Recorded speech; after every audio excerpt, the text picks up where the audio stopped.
Hello, and welcome back to the 100 game analysis of Guardian. Our 11th run was a very, very big deck.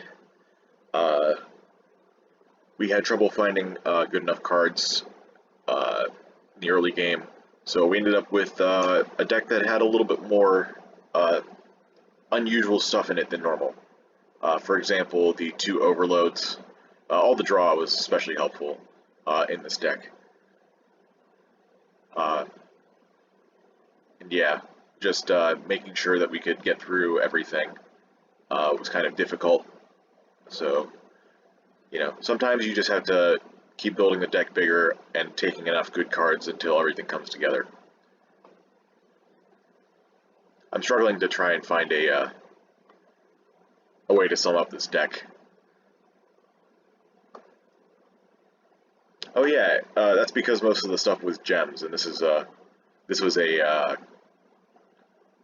temp debuff reduction build, where we kept our strength and dexterity throughout the rest of our fights. So the gems are invisible in these cards. It'd be nice to have a way to have that in the run history, but making that possible is kind of difficult. Anyways, on to our 12th run. Alright, let's begin.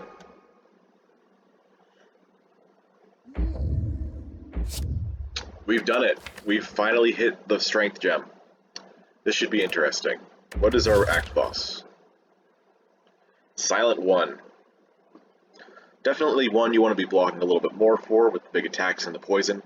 The poison can stack up pretty fast, and the Bane turn can be especially punishing. Card manipulation is also very important to get back that antidote, which can remove all the poison.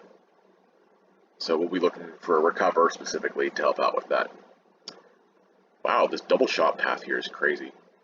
Let's take a look at their choices. Remove a card, Niao's Lament, lose 7 max HP for a rare card, and boss swap. All of these are actually pretty solid options, but of course I'm going to stick with the boss swap for now.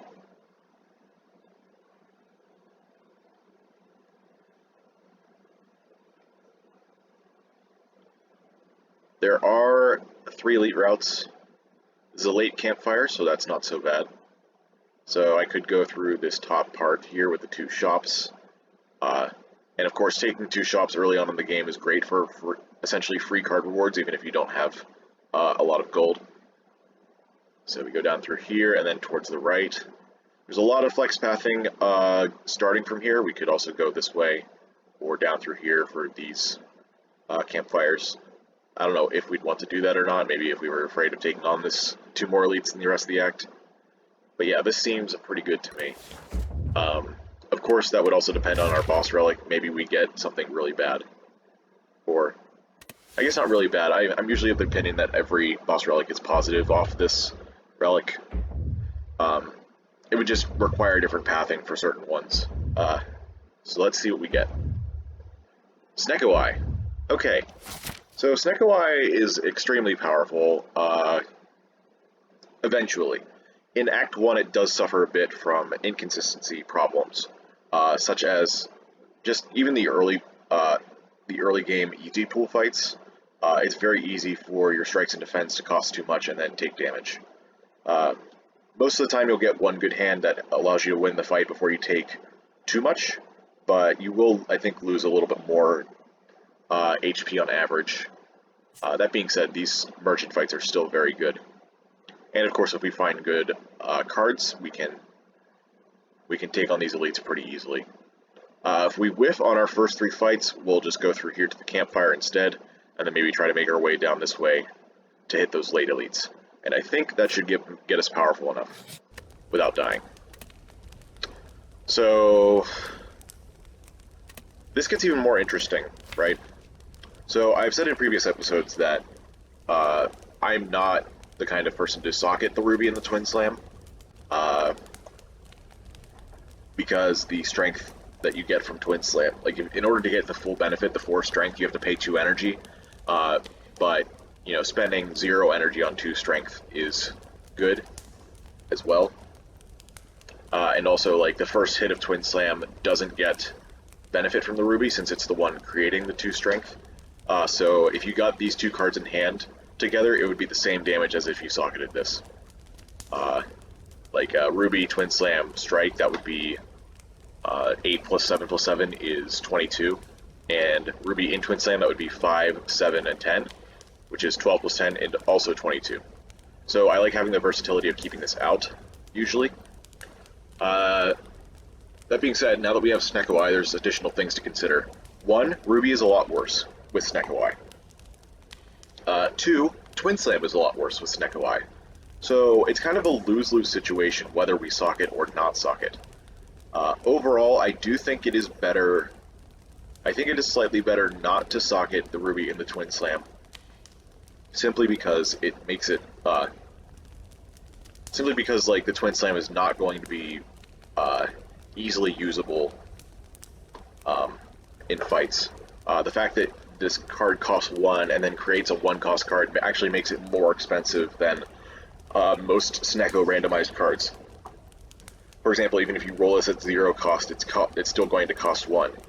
And if you roll this at 1 cost, it's still going to cost 2. And 2 out of your 3 energy, remember you still only have 3 energy with SNECKO, is still a hefty price.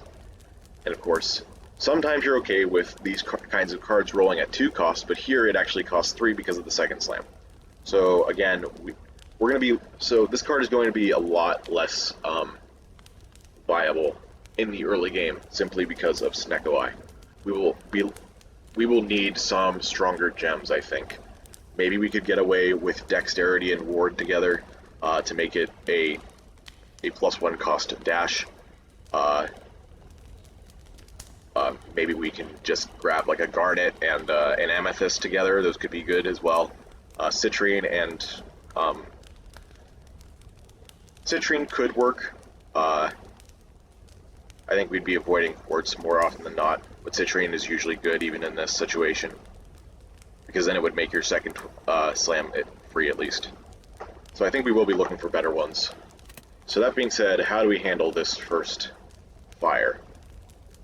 We could recall, but if we do, we're not going to be able to break the key for a while because we're hitting this early shop.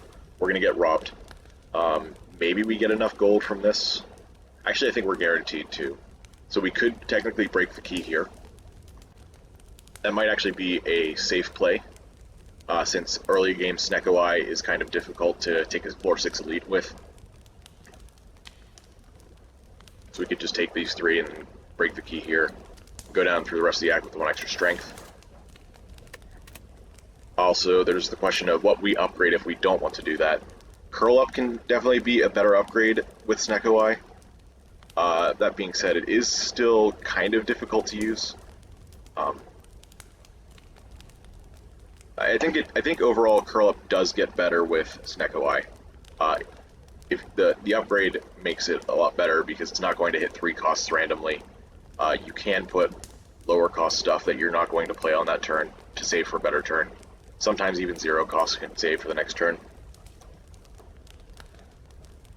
Also, there is the chance that we find one of the 3 Brace 8 cards to immediately go into defensive, which would actually help us quite a bit. So I guess the question is, which one do we want to do? It's kind of a tough decision. I feel like Recall is a little bit more risky than the Curl Up upgrade. I'm not 100% sure, but waiting for a benefit after going to the first campfire can sometimes be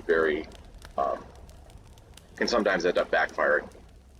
So I'm going to make the decision to upgrade Curl Up, and we will have to see if that was correct.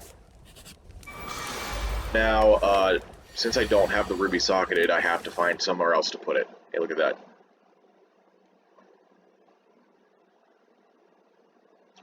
I'm going to discount Twin Slam here. It's not really a card you want to redraw for the reasons I said already. We can play 3 energy here already.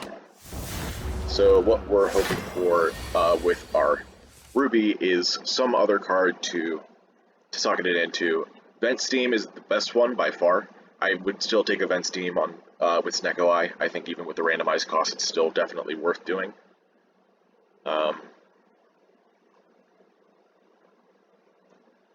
First of all, let's get this Defend out of our hand. Let's go into defensive.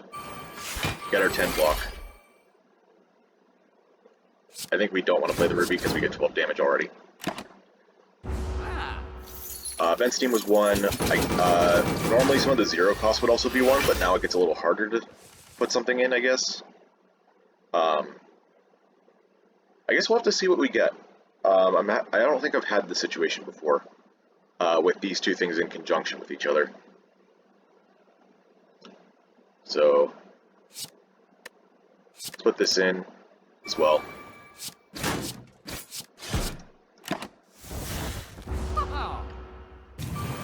The more defense we take out of the draw pile, the less we'll have to see them, of course.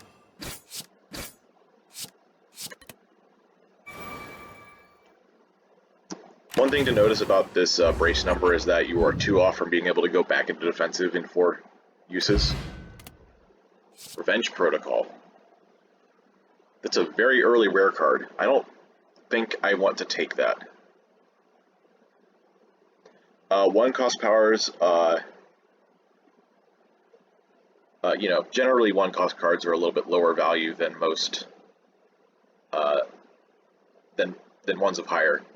And a pattern I've noticed, especially with SNECKO on any character, is that if you take too many if you take 1 cost powers, you're gonna have trouble getting them into play, because often the benefit won't outweigh the cost of it being 2 cost or 3 cost. And of course, the more you rely on those powers to build your deck, the harder they're all going to get into play. And, you know, it doesn't feed well into each other. Also, this is more of a late game card than an early game card. I think this is perfect. At randomized cost, this is actually great because it will draw you an extra card every turn. That it's in stasis, and higher cost means that they will draw cards for more turns. Also, works very well with our upgraded curl up. So I think that gives us some additional benefits that we will be more than happy to have. Alright. Can't afford much in this shop. Could afford a potion if we wanted. Or a card remove. Card removes are always very nice. Accelerate is interesting, but I don't want to really buy a 1 cost card if I can avoid it, especially when it does 7 damage. We could remove a card here. If we're really feeling weird about this Ruby, we could also remove the Ruby.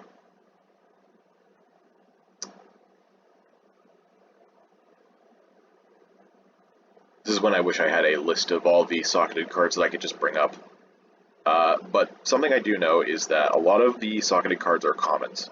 Like we have 2 of them right here. Obviously we have exploit gems too, but a lot of them are commons, 1 cost commons. In fact, 2 of them are 0 cost commons. There's also pre-program, which is a 0 cost uncommon. I think the only one that has like the only one that's 2 cost or more, well actually there's 2 of them. There's Roll Attack and Bobble Burst. Bubble Burst would be a great card to put gems into with SNECKO, but it does get harder. But it's not great to put a strength gem into all the time. Also, early removals on SNECKO make your deck more consistent in the early game, which I am definitely a fan of. I could take the Piercing Hide maybe as a way to save more HP in the early game, so I don't leak too much. I think this remove is going to be very useful. So now the question is, do I remove a strike, or do I remove like the Twin Slam or the Ruby, in case I don't want to wait for them to show their value eventually?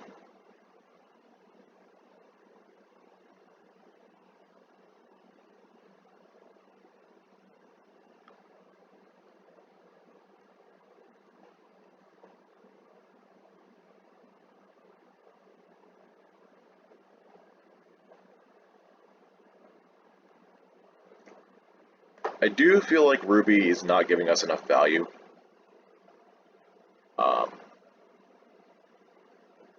We could have solved that problem by just putting it in Twin Slam and then just saying that Twin Slam wasn't good enough and we could remove it. Remove both the cards together. That would have certainly been a spicy play. I do think Twin Slam is a powerful enough card to keep for the late game, though. Yeah, I'm gonna do something weird here. I don't feel good about this, but I do think it's the right play. And then I guess we're just gonna have to wait for another Ruby and another run to show off the unsocketing actually paying off. All right, Jawworm, I can actually full block you. How does that feel?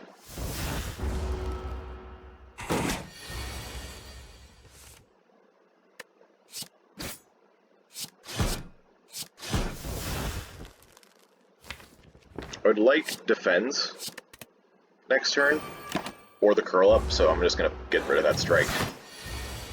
12 block, huh? Okay, we got curl up, so I guess we can block for 10. Yeah, all the defense costing 3 is not great either. I can put the strike into stasis. I could have put charge core in, but I wanted to keep it for the 10 damage. We'll take our 2 damage here. Okay. Attacking for 17.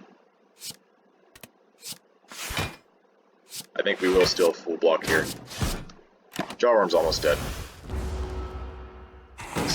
A lot of the times you do have to be worried about Jawworm not killing it fast enough. Here I don't think we have to be that worried. This is enough damage. Okay. Dex Potion. We got a Sapphire. Or Priming Shot. Now this would certainly be a weird situation for Twin Slam, huh?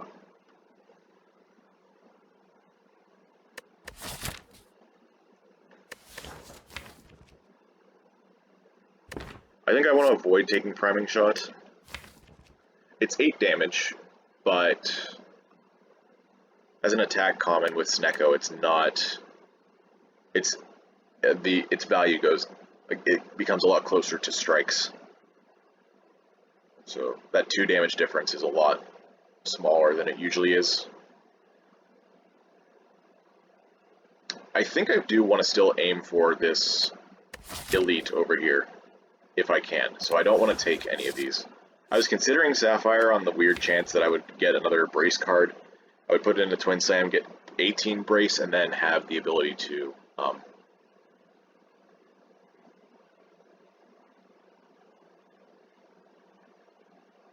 and then take a brace 3 card after that. But I think I'll just skip.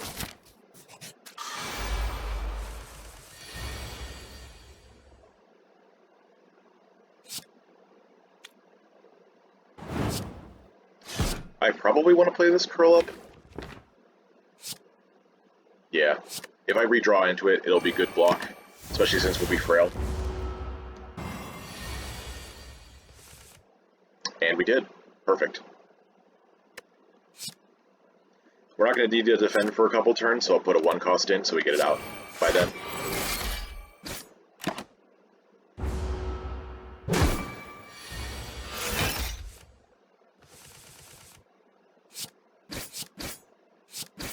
Okay. SNECKO's being somewhat kind here. Ancient Power. Interesting.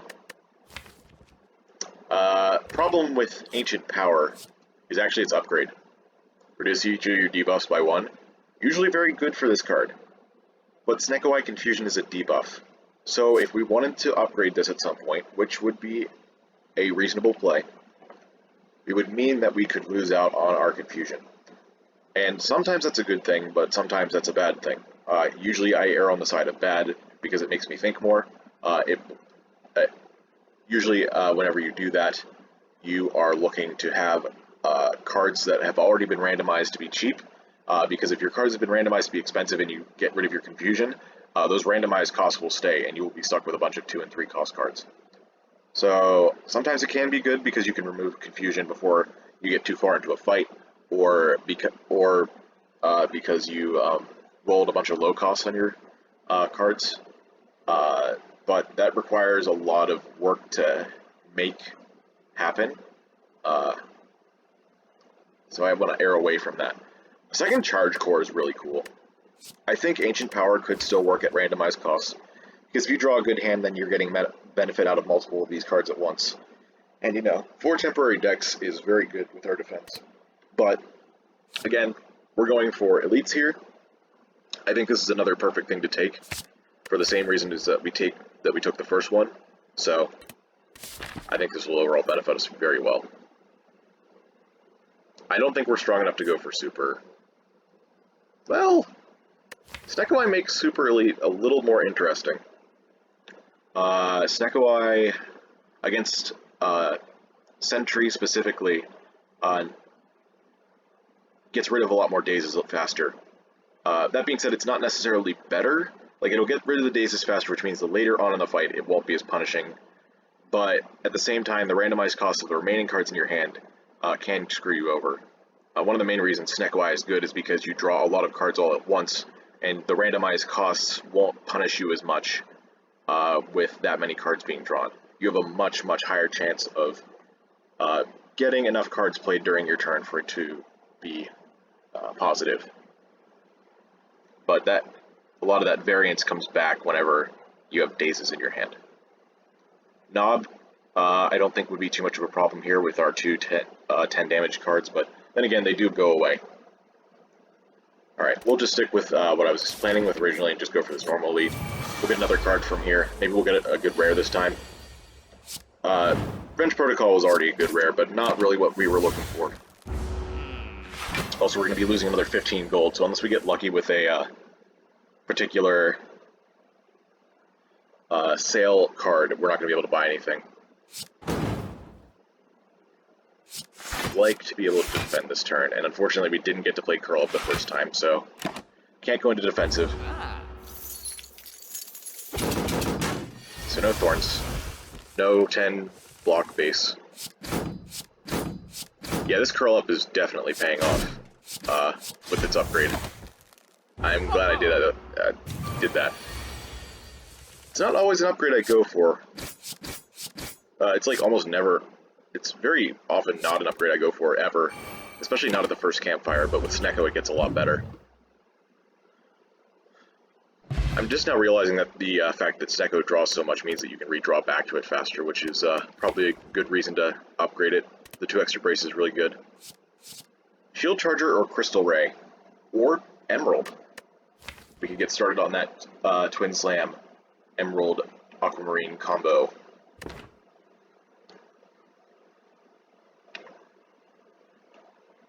Since we got rid of our original gem, this really is just doing 10 damage for 2 energy.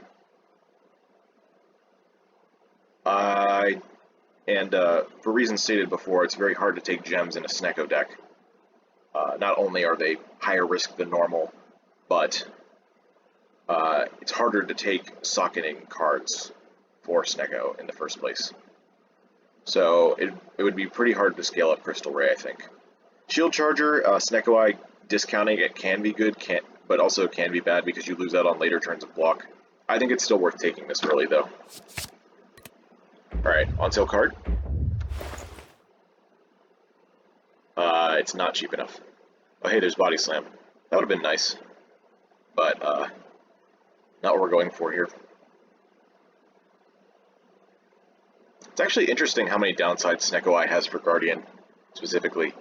Using debuff reduction gets a lot harder, using gems gets a lot harder, and also your early game gets a bit harder, which is where Guardian is weakest in the first place. Yeah. Okay. If anything, we can confirm that Toolbox is not coming back. I guess I should have looked at the first shop for the shop relic as well. But, hey. Maybe it was pellets, which we're not taking anyway. Wow. Both of those cost 3? I think we still want to do curl up here. Oh, I can just put one into stasis immediately. And let's do some damage, I guess. I guess I could have used the Dex Potion here. That probably would have been wise.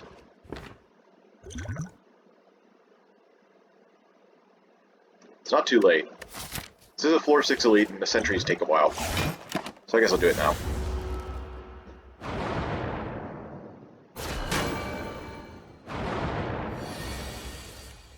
Okay, this is great.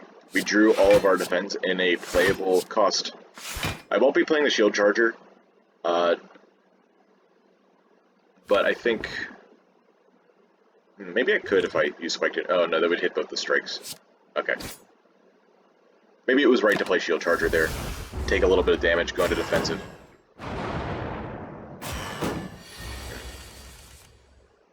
Nope. We had Curl Up in the draw pile. We don't really need this defend. I don't think. Actually, we only get 10 block next turn, and we still have 20 incoming. I think we can still kill, though, before it becomes relevant. Maybe we get Twin Slam out of the draw pile.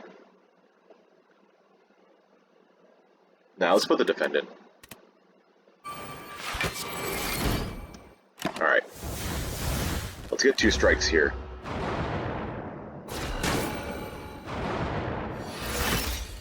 Drawing 9. Okay, we didn't get 2 strikes.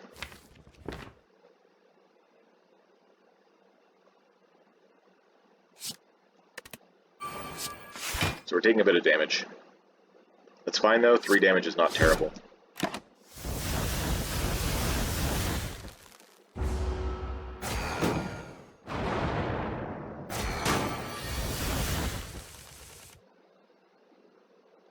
Alright, we're going to kill there, play defend, and then shield charger. That will actually put us in defensive next turn, since we're taking some HP damage here.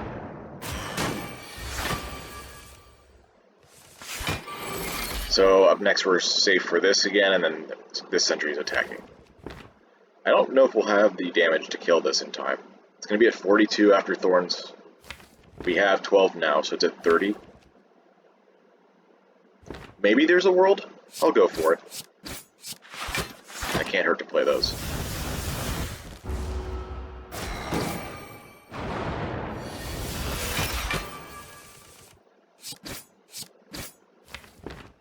Okay. I would need 2 strikes with this Twin Slam and all of them to be playable for us to get the kill here.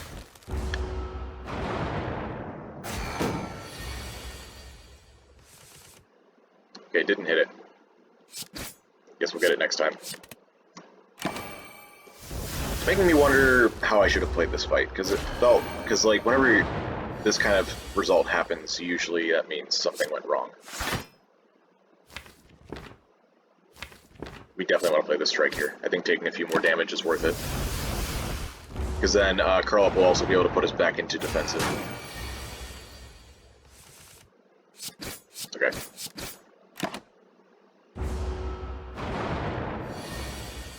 And we did hit it.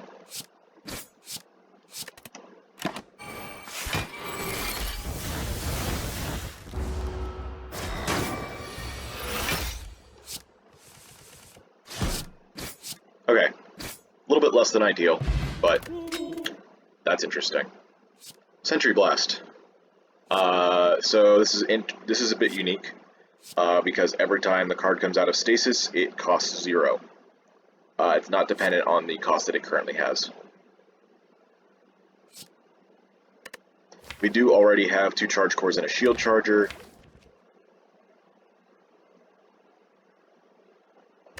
This will definitely help with Shuriken, though. I think it's still worth taking. I think it's better than those 2 common attacks as well. Prickly Shields. Whenever you gain block 2, to deal 2 damage to a random enemy. Yeah, we have extra ways to do that as well, so I'll do it. Do I want to go this way to the extra elites? We still have an easy pool fight, since we took 2 shops. So, I think at the very least we can make a decision after taking this fight. 2 lice. Pretty easy. At least with a draw like this.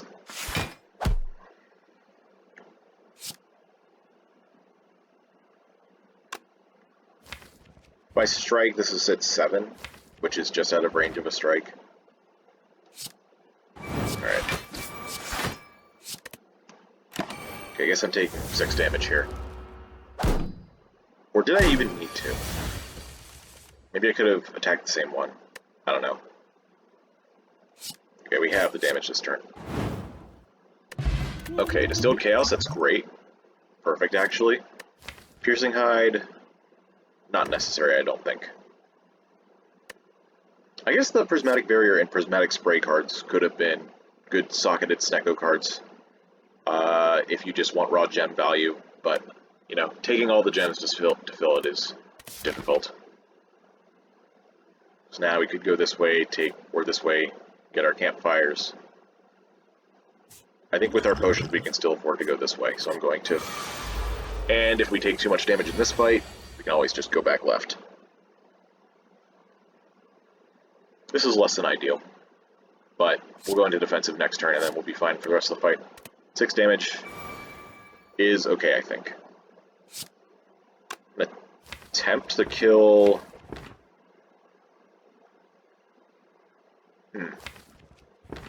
Fungi Beast will make me vulnerable for a couple turns along with the Frail from this, but killing this first could let this scale up.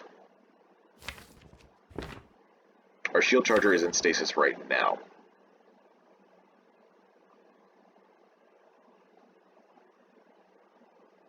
So I think we can afford to save this.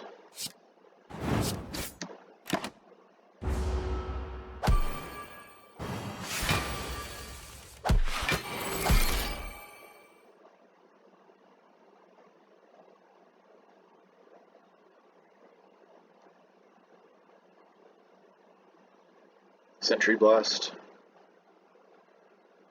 Yeah, that'll give us some extra damage over time. Also, getting out of the draw pile is good. The worst thing about Sentry Blast is going to be that first play. So...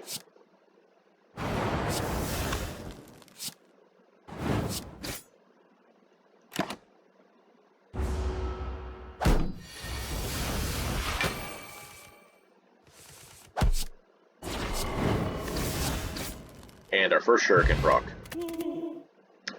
Attack Pod is probably better than Spiked Energy Drink, because SNECKO costs will make a bunch of will make a decent number of cards cost 2 and 3, and a lot of them will not be the cards we want. Also, cards that cost 3 getting muddled won't benefit from this maximum of 2 cost from this potion. So let's see what we got here. Bobble Burst. Hey, there's one of the socketed cards. That's perfect. Yeah, I will absolutely take that. It has so much potential this early in the game. Also, 10 damage is not terrible. Alright, let's grab this attack pot. Definitely feeling confident enough to go this way. Ooh. Lose 12 max HP for Sharpened Fragment. This is perfect for Shuriken and for getting through the rest of the act. Hurts a little bit with our rest. I think we lose out on 4 HP maybe? Maybe it's even just 3.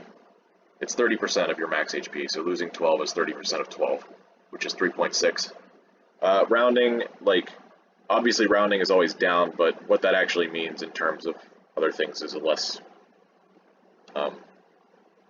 obvious. Like, losing 12 max HP is different than gaining it, well, in terms of, like, rounding, so let's just take it. And let's go. Okay, so now we have a different variation of this fight.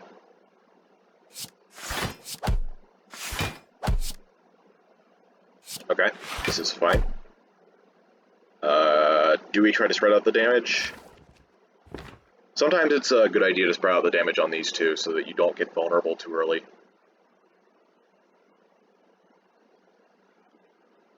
We get Shield Charger for 1 turn. I think we do want to spread out the damage just in case this one buffs. No, this one attacks, and we end up killing it, and this one's buffing. So let's do this. Get them both at similar HPs, and then we can choose which one to kill based on what happens. They're both attacking again. Okay. I think that means we can just kill one right now. We have a 10 and a 6. Okay, perfect. Oh, do we just have a kill here? Yeah, we just have a kill here. Great. Cool, easy fight. Ooh. Too many good potions. Time Capacitor? A 3rd Charge Core? That's kind of funny. Just endless extra draw. Also more attacks for Shuriken is cool. I don't know how close we are to getting to our...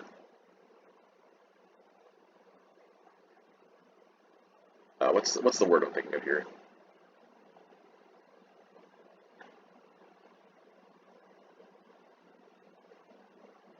I don't know how close we are to being oversaturated. There's like a term for it.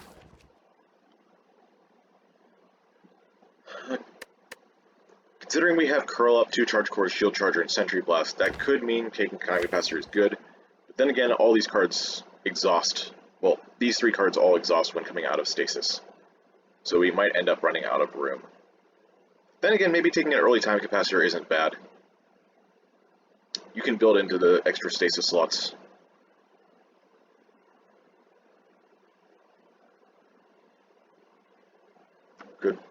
Could also take this Charge Core, like I was saying. One cost stuff, of course, is somewhat hard to use sometimes. Too many attacks might make Silent difficult. Would, of course, be the problem. Or even just too many things that don't block. I'm probably going to be resting at this fire, so that will help a bit. Our next fight is an elite, and our damage was a little bit low, so taking Charge Cord does feel better. By the way, if our stasis slots are full, this just discards instead of being put into stasis or exhausting. So we'd still have our 10 damage attack.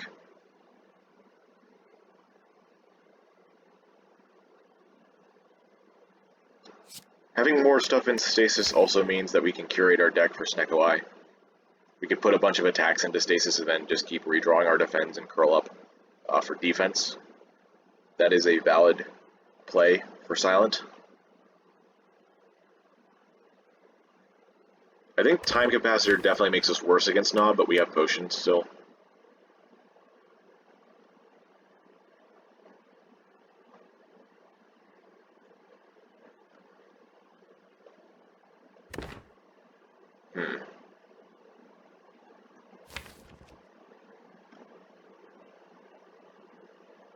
Time Capacitor would help with Sentry Blast, because then it will actually go into stasis,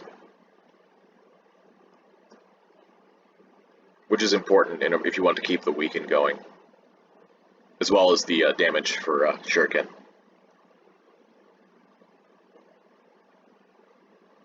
I feel like taking one more Charge Cores might be too much, so let's take the Time Capacitor and build into it. I was also thinking about the potions while we were doing that. I think Distilled Chaos is a little bit still too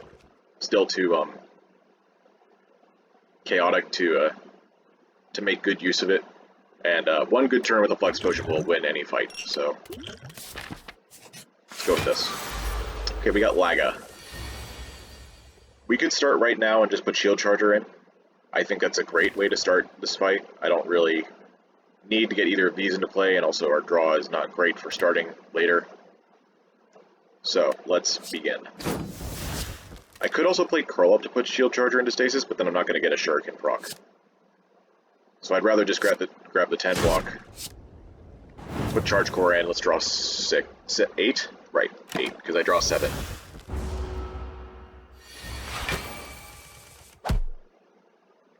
Okay, not quite the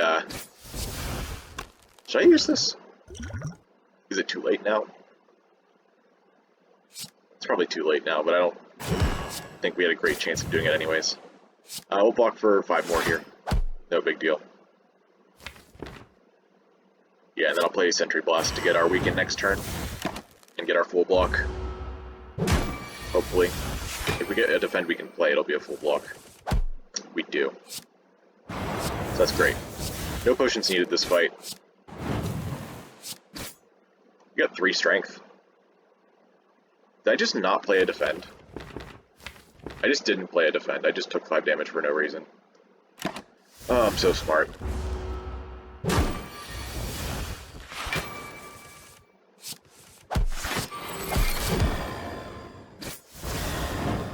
Okay. Well, oh, that's pretty good though. Whenever you draw a status card, draw 1 card. It's great.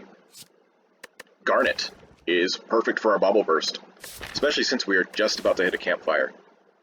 Time Bomb could also be really good for our our AoE purposes. That being said, I don't think we actually need that. Since we have so many attacks, as well as Sharpened Fragment, a very nice thing about shivs on Silent is that if you have enough of them, you can just spread them out over multiple enemies yourself. So you don't have to worry about over damaging in multi-enemy fights. You can get a kill and then move on to the next one. And with the number of attacks that we are currently dealing with, that makes the need for AoE go down quite a bit. Also, with SNECKO, even though this can be discounted, which is great for Time Bomb since it comes out faster and explodes, it can also go up or stay at 2, and that makes it difficult. I guess with Curl Up that makes it easier to use, and Time Capacitor since we have so much stasis. I think Garnet's still the way to go with our Bobble Burst. Could also put it in Twin Slam, but again, the extra cost makes it harder. In fact, Bobble Burst is better than Twin Slam here in every way, except for, like, I guess 2x damage with Shuriken. I think the Vulnerable will help quite a bit. Alright, let's get our rest. I would feel a lot more comfortable at 40 HP, let me tell you. Okay. Bobble Burst is going to strip Artifact on all of these. In fact, can we kill this? 10, 25, 25 plus 6 is 31, plus 9 is 40. Okay, maybe with an attack pot we could. But then again, we just have this anyway. Yeah, let's just block. Oh, we can kill this immediately. Cool.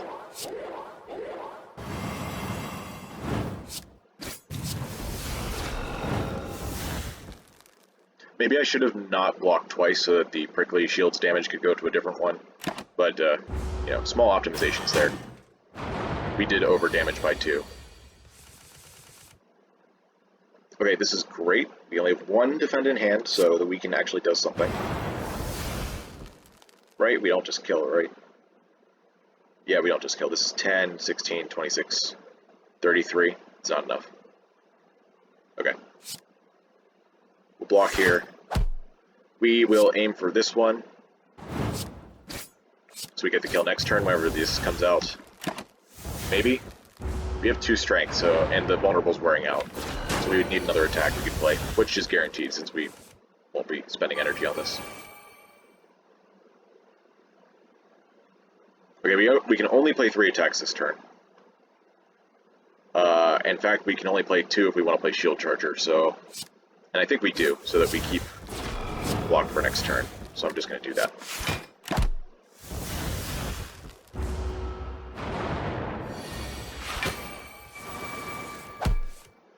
Oh yeah, Gelatinous Cube is helping. Put that in.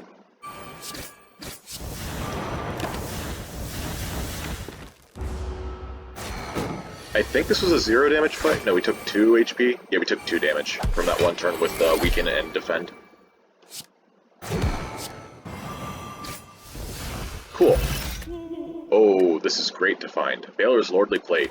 +1 brace on all, every time we brace, from cards anyway. Bracing from taking HP damage does not work with it for some reason. It's a little misleading with the description. Misleading, maybe not the word, just incomplete. Revenge Protocol's back. And so is Amethyst.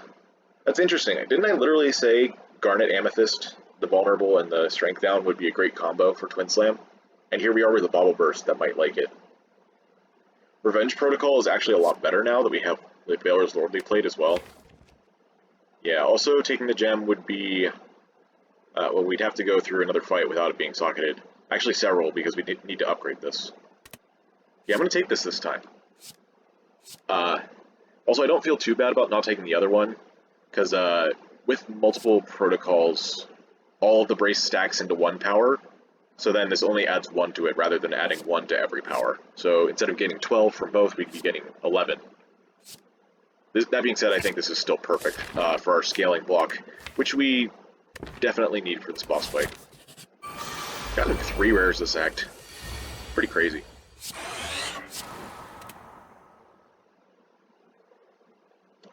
I'm going to kill this. And then I guess we aim for this next, unless Gremlin, the shield Gremlin decides to be annoying. Maybe it doesn't matter. If we draw enough damage, we can kill any of them, and otherwise we just take damage anyway. So I don't think killing this is going to help. Just get our block in. Prickly shields will help a bit. Wow, helps a lot. Of course, shield Gremlin also helps themselves a lot.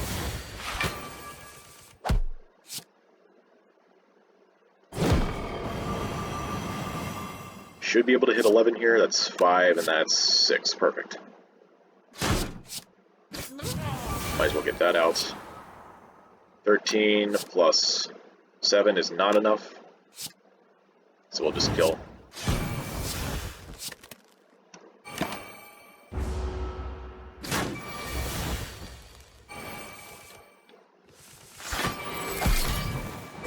Cool. Another 0 damage fight. Great. That's what you like to see. Crystal Ray, I still don't think we need. I don't like taking card draw cards, well, at least front-loaded card draw. Like passive card draw from these charge cores is great with SNECKO, but active draw I'm much less of a fan of. It becomes it's really hard to properly use it, in my opinion. I know other people believe differently. Baylor Lord especially is one that actually likes card draw, front-loaded card draw in SNECKO. So, you know, respect to that opinion. I personally find I have problems with it because not only will the draw card have cost issues, but the cards that it draws will also have cost issues.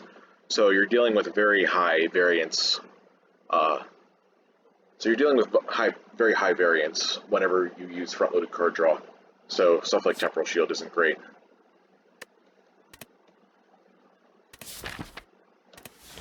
Should I just take it anyways because I need block?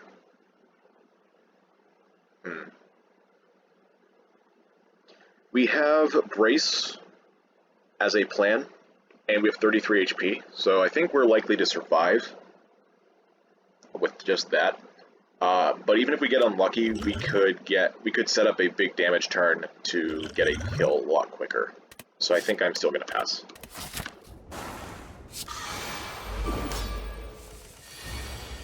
Okay, we didn't get Curl Up, which means we can't save Antidote. That being said, SNECKO drawing back to it quickly is nice. Do I want to use Shield Charger immediately?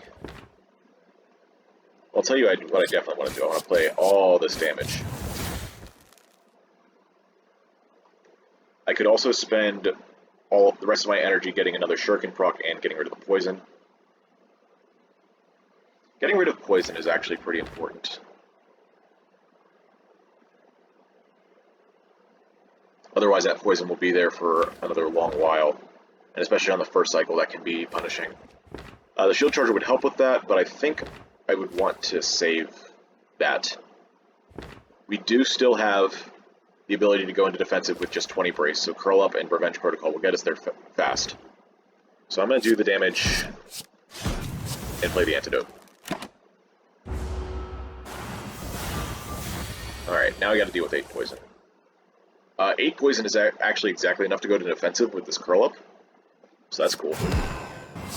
That being said, we could also put Sentry Blast into stasis right now, or play all 3 of our defense.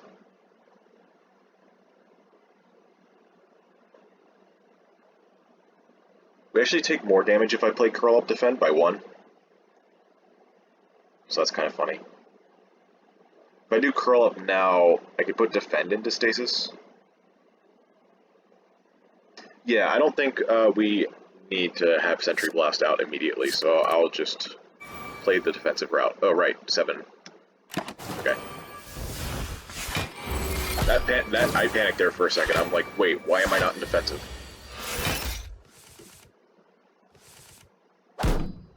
Okay. We're now dealing with 30 damage here. So let's play our block cards, I guess.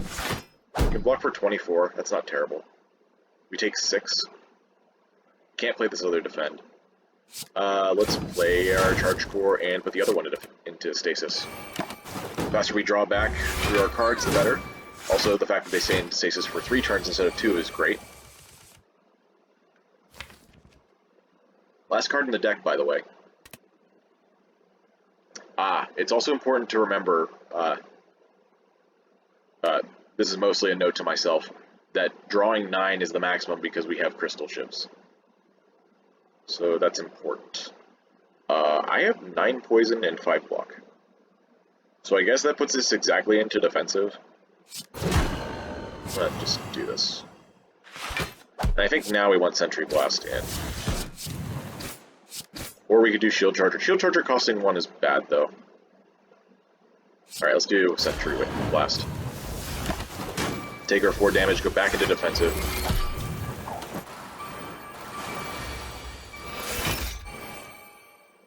Okay. We can remove our poison now.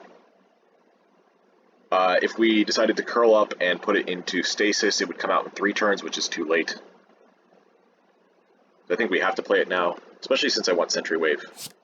I think by the time we get back to Bane, it'll be 2 turns from now when the weaken is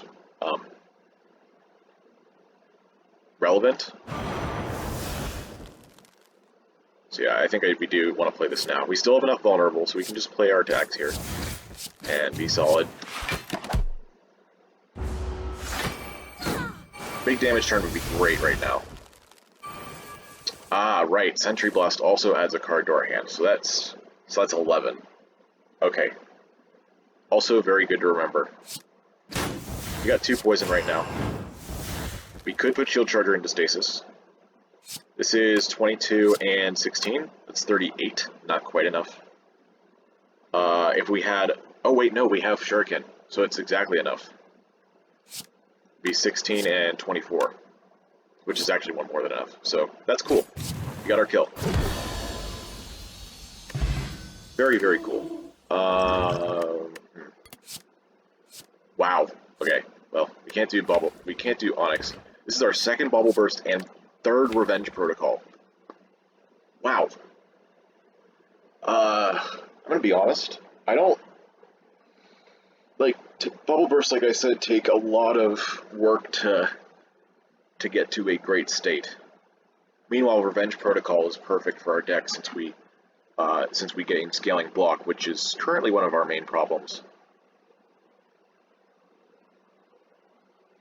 I guess we still have the opportunity with another Bubble Burst to make a defensive card, but that is also reliant on the gems that we see. Dex and Ward is a possibility for sure. Kind of a tough decision. Like, taking another Bubble Burst right now, I think, makes us very vulnerable for Act 2, but then again, so does Revenge Protocol to a certain extent. If we got a gem super fast for it, that would be great. Like, I could path to an early Campfire in the Act for 4/6 for Act 2. Maybe taking another Revenge Protocol is too much setup. And we want to be taking more immediate brace cards.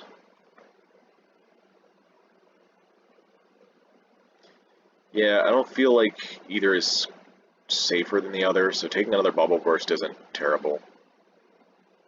Alright. I'm gonna do it. I'm gonna be the crazy man and do the fun play. 2nd Attack Potion versus Flex Potion.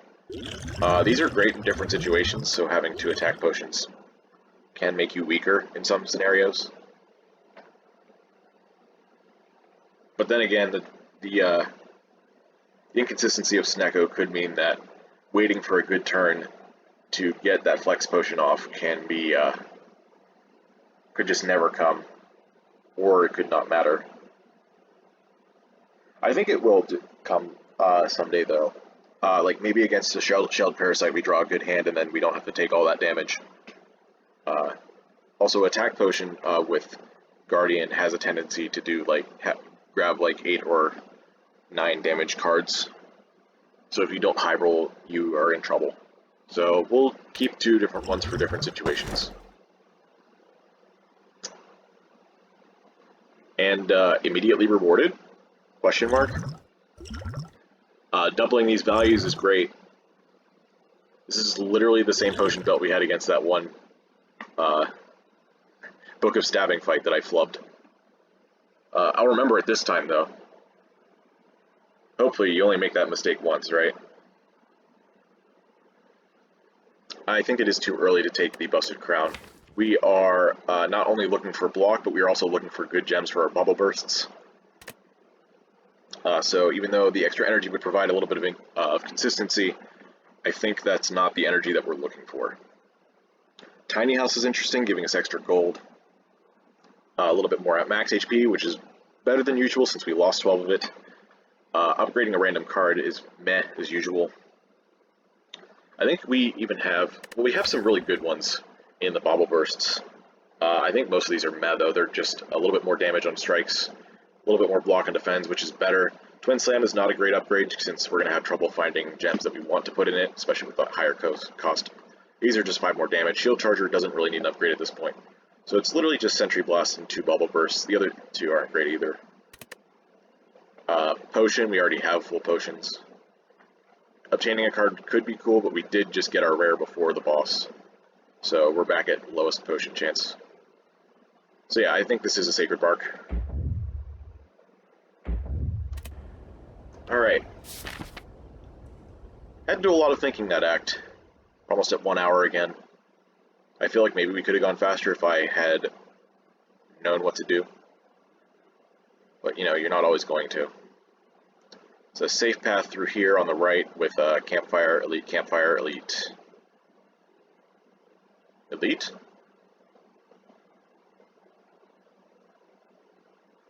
Is that safe? There's also a triple Campfire. I feel like the one thing we're not doing is going down this right side. There's 1 Elite, 2 shops, 2 Campfires. I feel like the 2 shops is overkill in Act 2. In Act 1 it's a lot better because of free card rewards, but not here. That being said, if I want to go to this Campfire, I have to go down this way. Taking an early shop isn't that bad with this much gold. So I could see myself doing that. And those should be the 3 shops of the entire act. Yeah, there's no more on the left. So if we wanted to take a floor 6 Elite, we would be foregoing a shop for the act. I'm definitely fine with taking this Campfire, so I think I'm going to start here.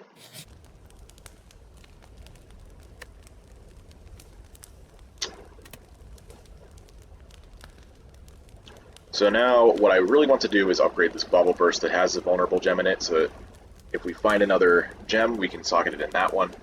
But we do already have another Bubble Burst. So getting a gem for that one, so if we get a gem that's good in Bubble Burst, we could just put it in that one. That being said, strong gem combos are also still very important. So having the option to socket it in either could be a good idea.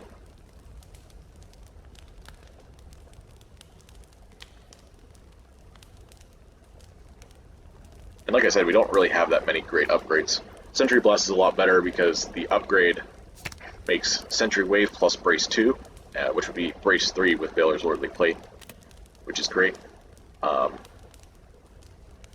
think it's still a little bit too early to do that because Sentry Blast is still kind of hard to play sometimes.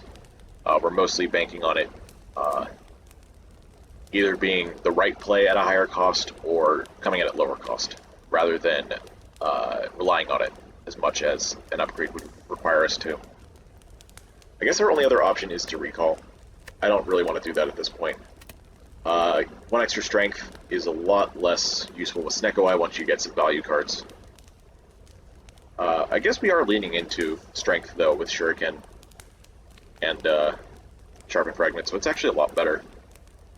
We still have good damage potions though, so let's get this upgrade. Alright, let's find another good gem. Alright, Curl Up is great. Put Charge Core in. Play the other Charge Core. Interesting how on turn 1 Crystal Shiv comes at the end of your hand, and then after that comes in first. That's actually very similar to how Hermit 3 works. The curse comes in at the right side of your... Sorry, actually it comes in the opposite sides, doesn't it? It does the exact opposite. It comes in on the left at the start of your first turn, and then every other turn it comes in at the opposite side. That's weird. I wonder if they're even similarly programmed. I can't imagine they would be if they're doing that. Shield Charger is a great thing to have into stasis right now. Although we will be going into defensive after this attack, if we play one defend. The next attack could be somewhere in the high 20s, though. So having 3 sources of 10 block would be enough to full block it. Also, we don't have any block coming up next turn. Yeah. Do we need to take 7 here is the question. Yeah, we do. If I just play the defend to save 5 more, we're not going to have any block for next turn. Yeah, I will play Time Capacitor. Let's get Sentry Blast in, and then we can even get some weaken next turn. Okay, it was the multi-attack. The big attack would be a different story, of course.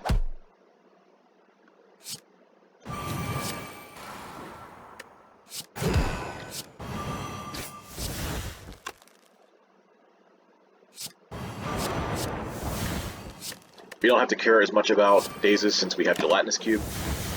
They still matter a little bit since our hand size is so large, but actually it literally doesn't matter. We have Charge Core anyway. Alright, this should be a kill. Okay, not quite. I could play the defense. I will.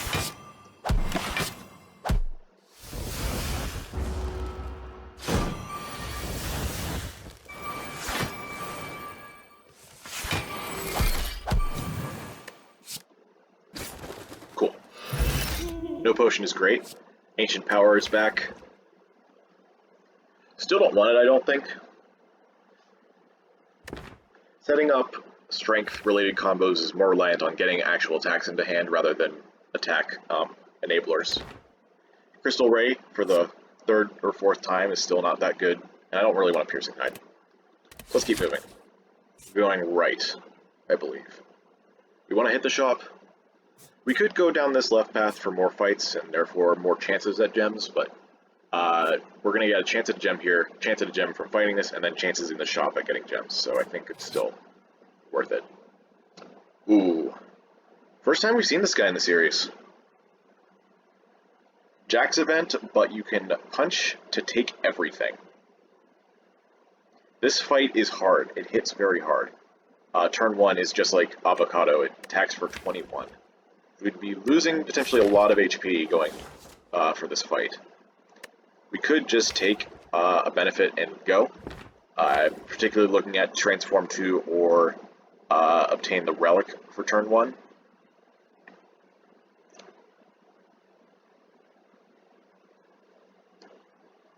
The Relic would be a lot better if we didn't have SNECKO Eye, because then we could maybe keep some of that strength permanently. Well, here's something I do know. I'm not going to be taking Jax if I fight. So I would be getting the benefit of Transform 2 and a Special Relic, which is 1 more than just taking them downright. And I think I would be getting a card reward and 100 gold. So yeah, definitely a very high risk, high reward kind of thing here. I still have good potions. Augmenter has like 200 HP or so though, if I remember correctly. So it could take a few turns to kill.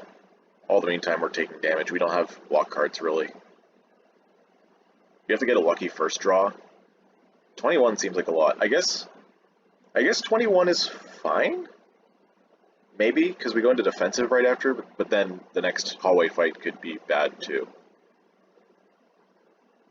And we don't have defensive potions to deal with that.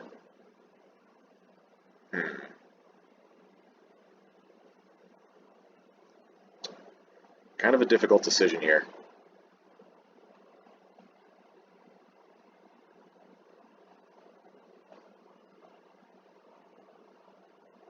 I definitely want to go for it.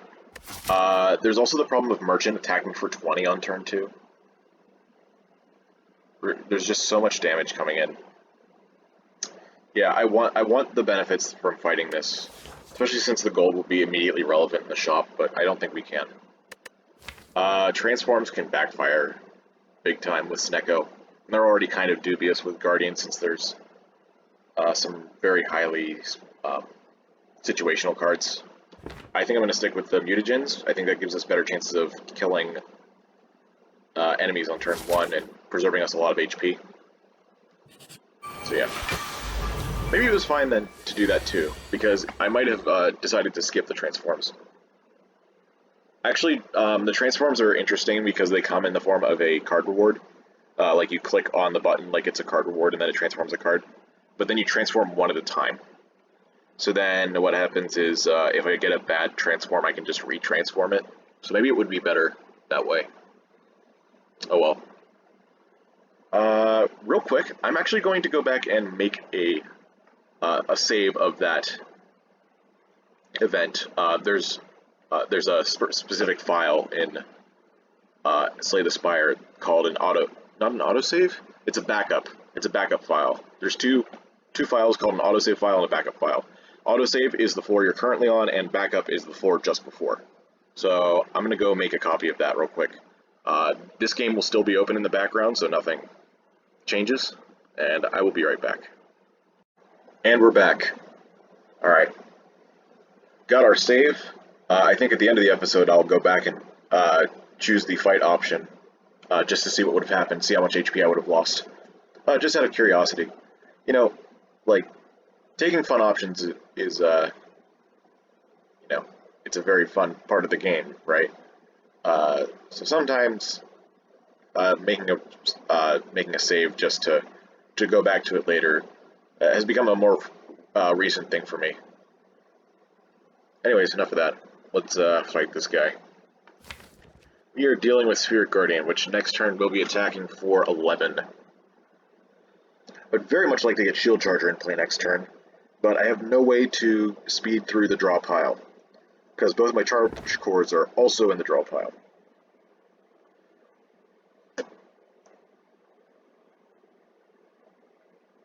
Also, I don't have a great way to go into defensive since I drew both of my Curl Up and the Revenge Protocol on this turn. If I play the Revenge Protocol, I won't be able to go into defensive in time. If I play Curl Up, I will need 2 turns of Shield Charger to go into defensive in time. Yeah. Actually, once I upgrade Shield Charger, Curl Up plus Shield Charger plus... Sorry, Curl Up plus and Shield Charger plus and Baylor's Lordly Plate would get me into defensive immediately.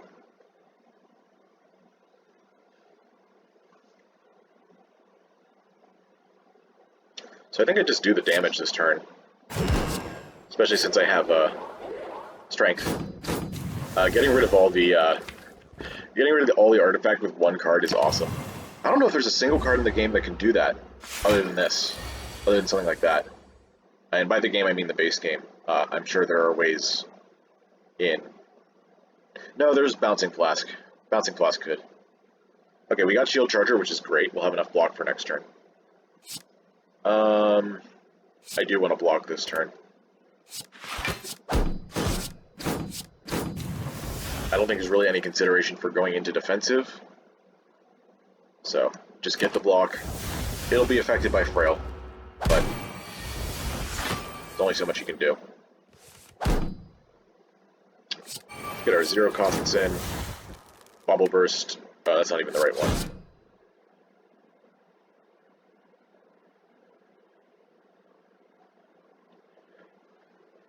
Summon 12 is 19, so if I use the flex pot, I can save myself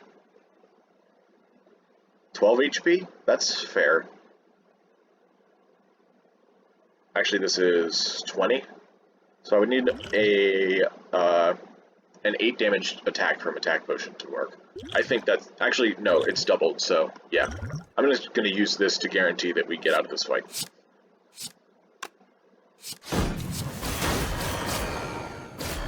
Alright, save 12 HP. That's worth it. This is pretty good, actually. By the way, Sacred Bark, I don't know if I showed this off in a previous Sacred Bark episode, but only the strength and dex is doubled. The burns are not. So that's cool. We removed our Ruby earlier. I could take another one. It's better with Bobble Burst now, but I think even if I took this, it would still be okay that I removed the ruby earlier. It probably would have hurt too much in Act 1 to keep.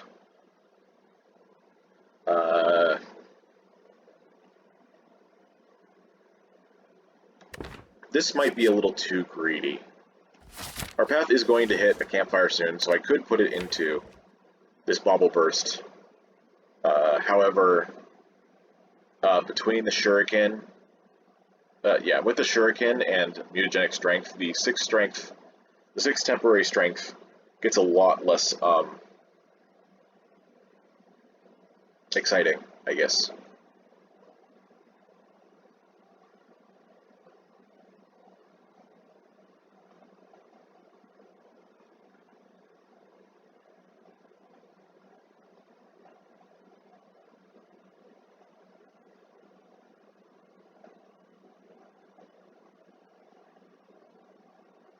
I can't deny that it would be at least okay, though. That's part of the reason why I'm considering it. Again, don't want Crystal Ray, this is the 4th one now. Incinerate, don't really want. I think we still have enough time to look for better. I know I was looking for gems specifically with this upgrade, but I still think we can do better than a strength gem.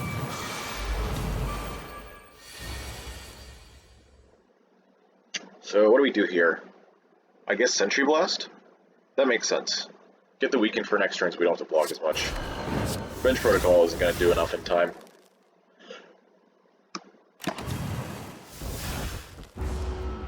I love how 4 of these are all downfall relics. Alright. We got our Sentry Wave. We can't go into defensive, but we can play defense. So we still save most of the HP coming in. Save 15 out of 20. I could have used a potion there to save 5, I don't think it was worth it. We've gone through 2 fights this act. Yes, because we didn't fight here.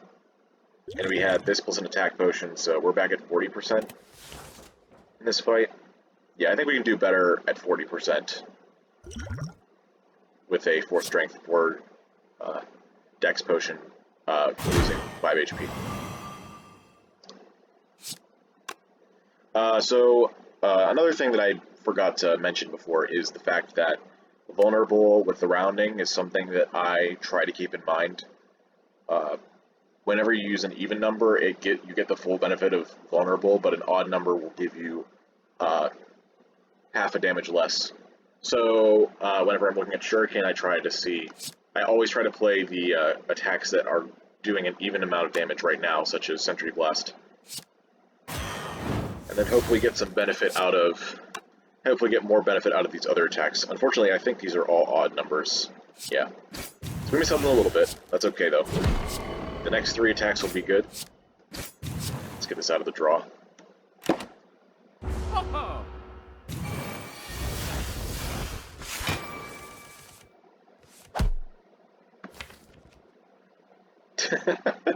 Alright. Okay, game. You do you. I definitely would have liked to do some more damage this turn, but that's your prerogative.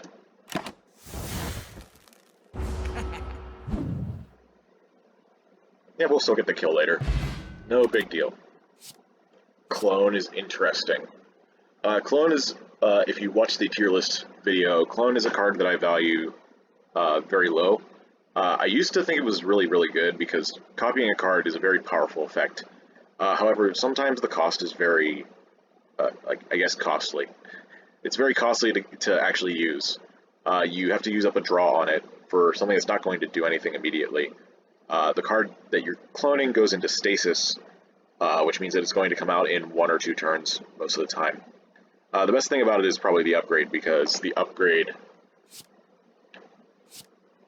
accelerates, which means you get that card back 1 turn earlier. But overall, it's a very slow card. For a big benefit sometimes, it is partially dependent on the cards in your deck, though. That being said, it gets better with SNECKO. It's kind of like dual wield on Ironclad. Dual wield with SNECKO is good because even if the dual wield, or in this case the clone, costs a lot, you can pick a card that costs very little to copy. and then you'll get the benefits of that very easily because you won't have to pay an energy cost, or in this case, a time cost. Especially if we upgrade this. And that can be very useful on bubble bursts. It can even have some use with shield charger, or charge cores if we really need to draw a card for some reason. Or we could dupe our curl up to get even more brace every turn. I think this is a great way to scale. I don't know if it's 100% correct, but like I don't see a great way. I haven't found a great way forward yet. So I think this has a lot of potential to be strong immediately. Alright, let's find a good gem in here, please. Oh hey, the ruby's back. Sapphire is not a good gem. Not here. Preserved Insect, however, is also not a gem, but it's good.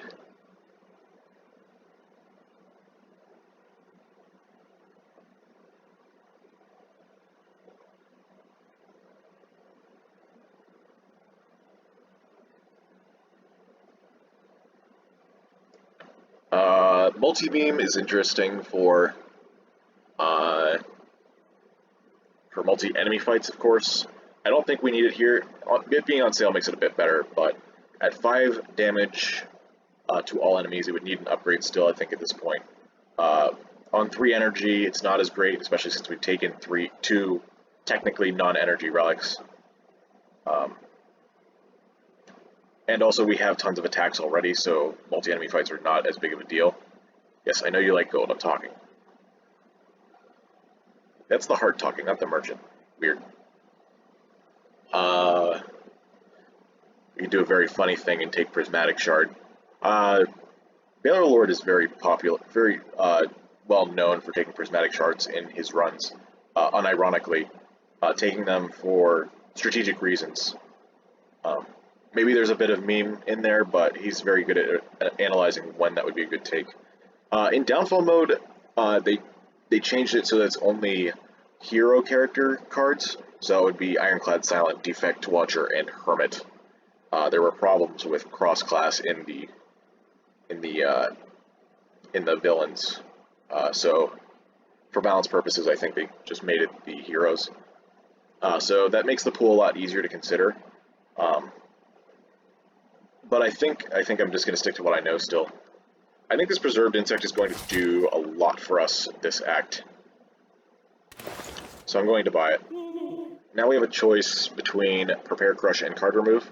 And even since we have Sacred Bark, I think even the potions, Fire Potion could be very good. I might be willing to replace Vexing Draft with that. Again, not really willing to take these gems at their current costs.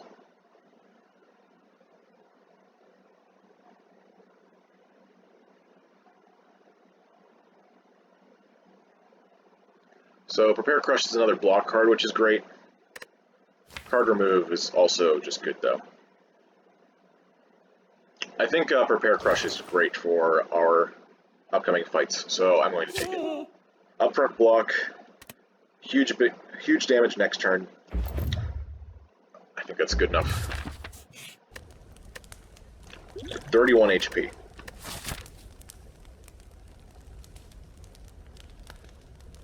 We are about to take an elite. There is another campfire coming up, though. Our current healing is 18? Yeah. So we go to 49. Might lose some HP here, and then if we wanted to rest again, it would be another 18. So we're currently at like 67, I guess. If we took 20, we'd be at 47. 47 HP going into the rest of this act. And I would like to take out this Burning Elite if I can. Do we need an upgrade right now on anything? Prepare Crush no longer gives an upgraded Slime Crush, which used to be AoE, so that's a lot worse. Clone could be a good upgrade. I think most of these upgrades, though, can wait. So I'm going to rest, in anticipation to take a bunch of fights. Gotta take the Sapphire Key here. No big loss here, actually. We have plenty of damage right now, and no multi-attacks even, so Akabeko's not going to get multiple value. Always got to take the key in Act 2, because you're not guaranteed a campfire after a chest in Act 3. I should make a feedback thing about that. Okay.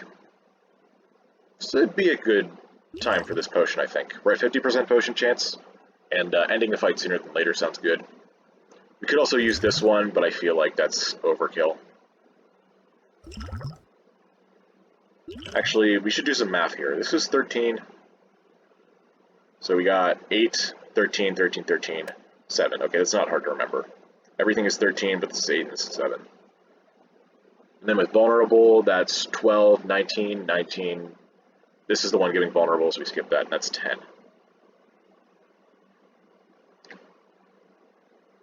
13, 12, and 10 is 35. That's not enough to hit the red slaver. However, if we get a shuriken proc, then it will be by one more. We can definitely do that. We have more than enough energy. Can we do better? 18, 2 18s would be ideal, but we can't do that. This would be 10, so that's 6. I guess this would be 12, so this is 24, which would mean we needed a 16 attack. Yeah, I don't see any way to do better. So we do this, 13, and then 12 there, and then we play Charge Core on the front guy maybe, and then we play Crystal Shiv on that for a total of 37. We've done 19 here, and then this would be 21, so that's 40, that's 2 kills. If we use this, that's all of our attacks, by the way. Except for this one, I guess. We'd have 12 more. So that's 1, 2, 3, 4, 5, 6 attacks. Times 6 is 36. That's actually enough to kill. So we save 7 HP by using this. That's assuming that we can actually use the damage correctly. And I think we can. Yeah, we'd be able to kill this in 2 attacks. We'd play this for 17. And then we'd get this up by 1 more with Shuriken for 13, going up to 19. 17 is 19 is 36.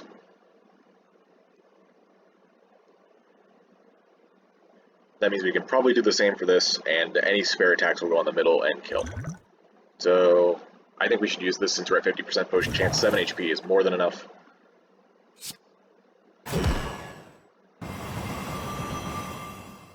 Now we just got to do math for this guy.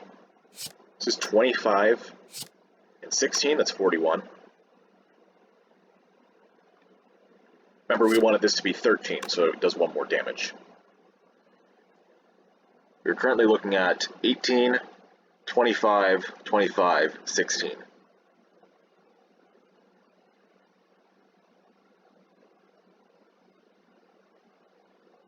$18 and 25 is 43, so we're 1 short on that as well. Okay, that means we play the Twin Slam here. Crystal Shiv here. Wait, I did the math wrong.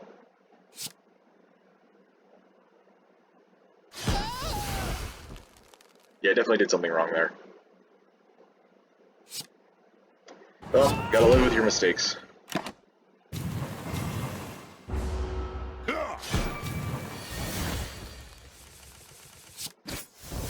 I don't know how this keeps happening.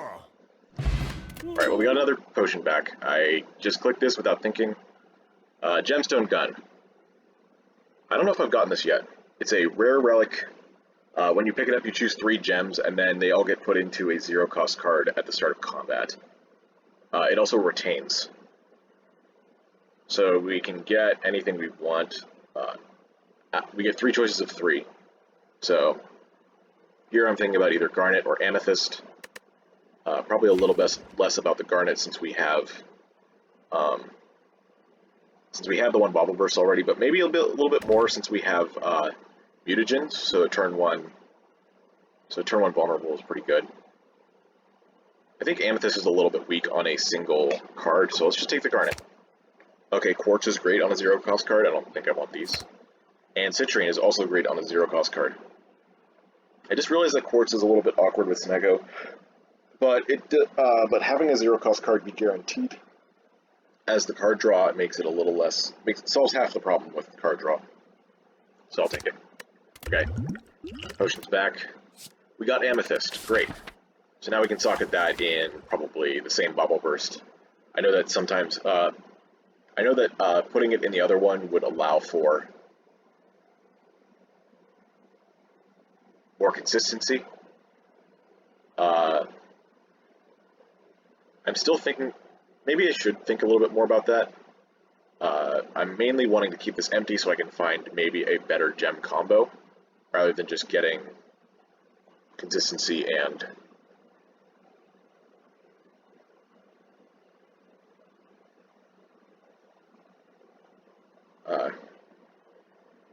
I guess.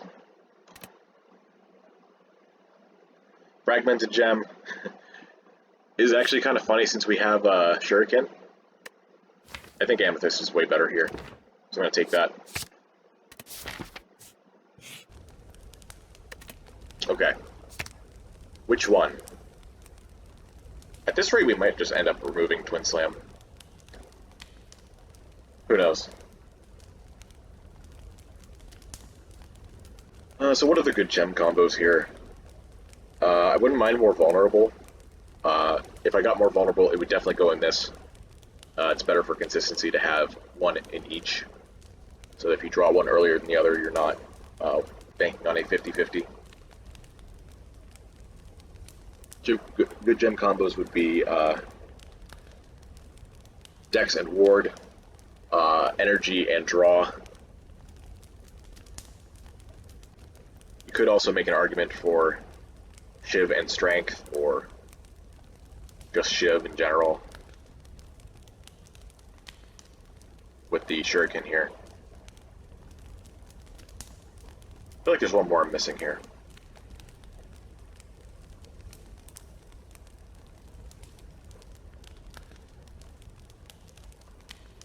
Dex and Ward would be blocking for how much?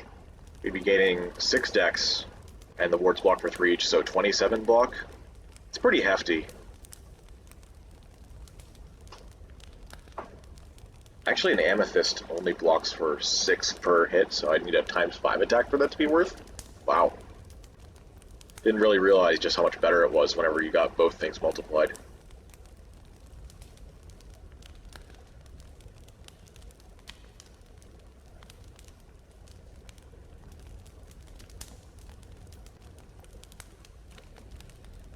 So that would be a reason to put Amethyst in Bauble Burst, so that the chance to get the Dex and Ward combo for 27 block for one card in SNECKO is still available.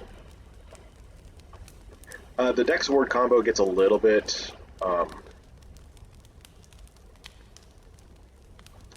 awkward with our hand size problems. We got a Shiv every turn. We've got Sentry Blast, we've got Charge Cores, so we need to clear a little bit of room in hand to actually make full use. That being said, I think even just getting 2 of them would be fine. I think that's the most consistent thing to think of. Quartz and Citrine, the Energy and Draw combo, requires an uncommon and a rare, which is really hard. Also, with SNECKO, Quartz is really hard to hold on to. But I guess that's true of all gems, really. Usually it's free, though, that's why I'm making the distinction.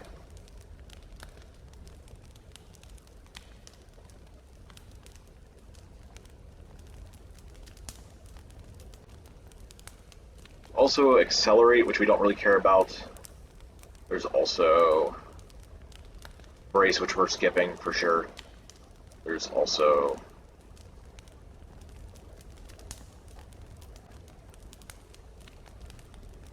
what's the third one that affects? Vulnerable, right. Vulnerable we'd still want.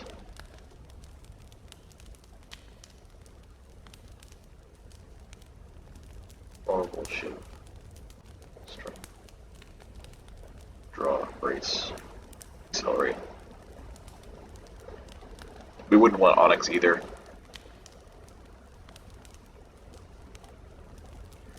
I don't think we're in any kind of trouble here, so I'm just going to put it in this one. I don't think we need the consistency that much right now, and I think the potential of that combo is too good to pass up. Also, I want to heal to full here, so I'm going to wait to upgrade again. And yes, we were at 42 before, and now we're at 60. If I'd saved that 7 HP in that one fight correctly, I would have not needed to rest.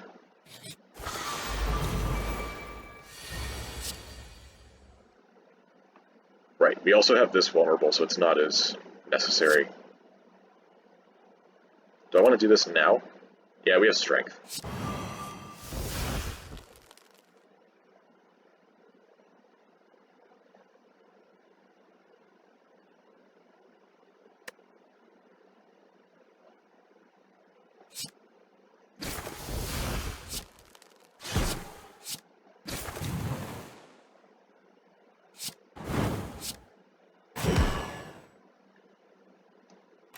Okay.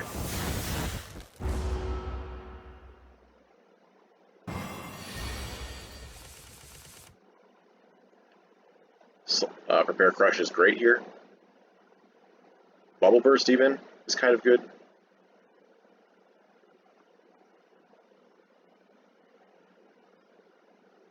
Yeah, I'm going to just use this here.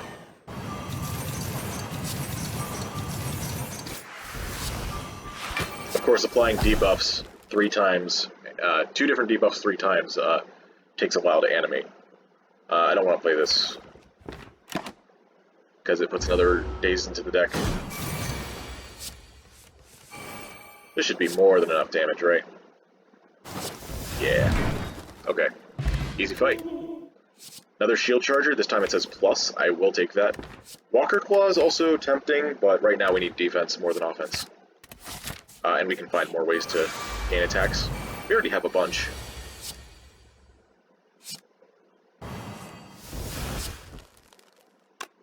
Could clone this Bubble Burst, that seems wise.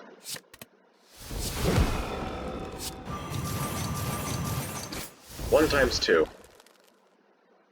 Do I put Charge Core into stasis, or... I don't think we need one more draw. I think we can just get this, get the damage out and block.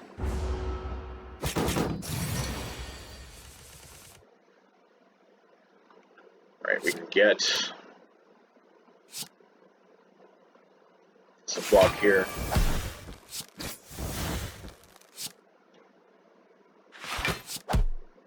We can even just play this to get it in for next turn.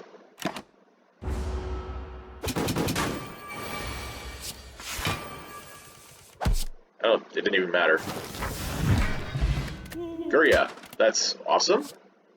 Future Plans Plus is also interesting, because then we don't have to play the shield chargers to get them into stasis.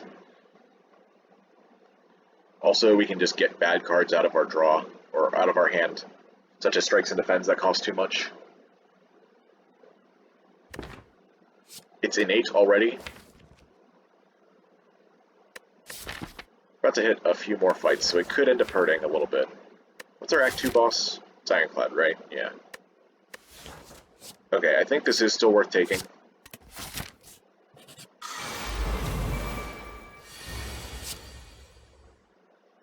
Okay. Fighting Chosen yet again.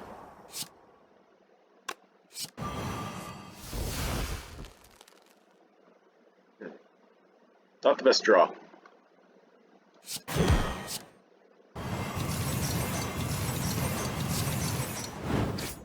Here, I'm going to opt to put this shield charger into stasis since we already got our Shuriken proc. Getting the block is... oh, right. We have that. Alright, well, never mind. That was a mistake, but hey. It's okay. We will be fine. This is probably just going to die to block, so no need to do anything there. I'm going to clone this shield charger. Next turn we are going to have a lot of block.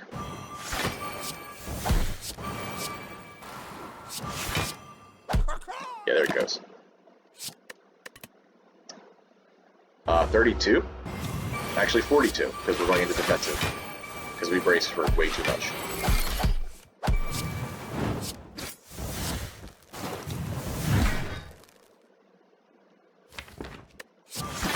We also don't need to worry about dazes because we have Gelatinous Cube.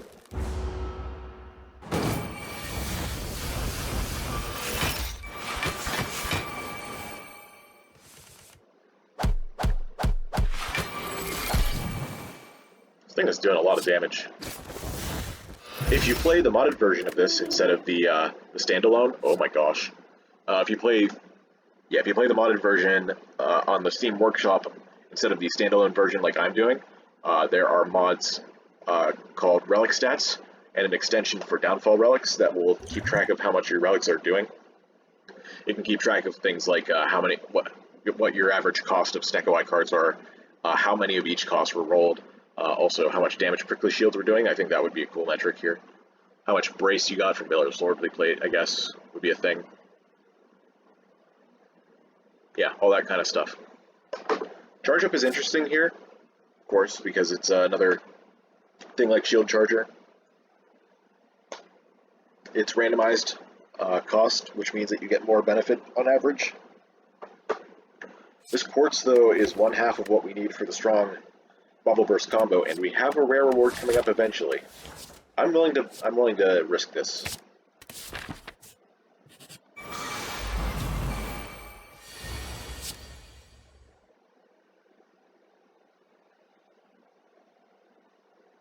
Okay, let's play our 0 costs here.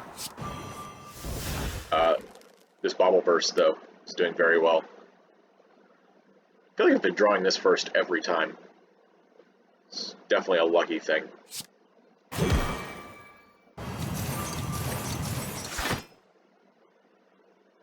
I don't think I need Time Capacitor here. I could have gotten a kill immediately with this Flex Potion. I didn't see a need to, though. Card to put into stasis, probably Charge Core.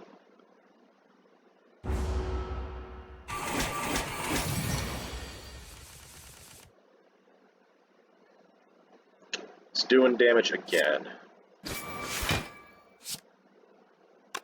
I don't think I have enough to kill, and I'm taking a lot.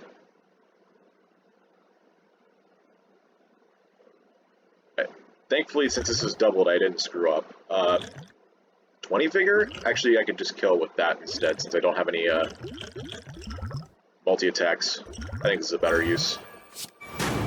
Cool. Okay, so we didn't need a potion anyway. Got Molotov. That's actually good. Oh, we just fought Book of Stabbing, so this could be Gremlin Leader.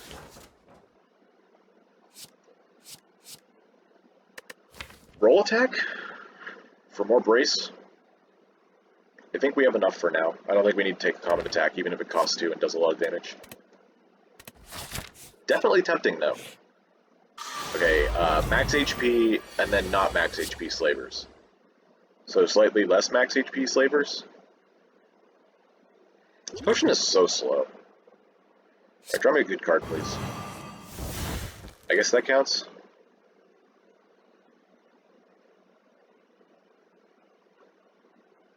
$13 is 26, plus 10 is 46. I feel like if we...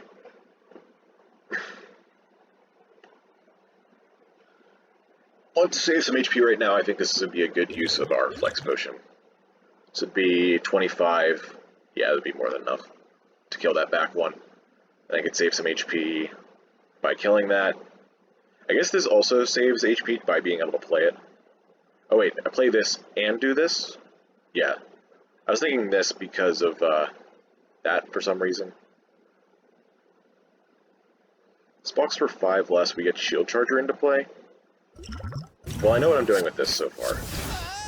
28. We could take 5 less HP this turn, or we could spend 5 HP to get Shield Charger into play. We're not getting weakened. It's just a matter of, can we do enough damage to kill one of them next turn?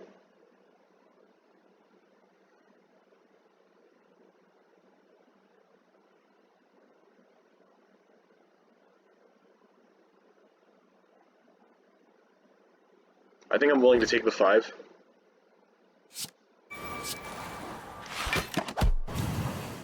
Okay. Oh yeah, I guess playing, Slime Crush would have given us a big attack card, huh? Oh well.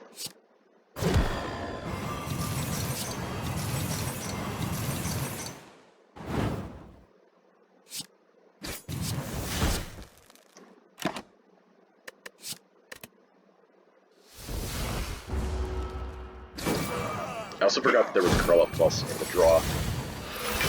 Okay. So a lot more variables here than I was expecting there to be. This is turning out to be harder than I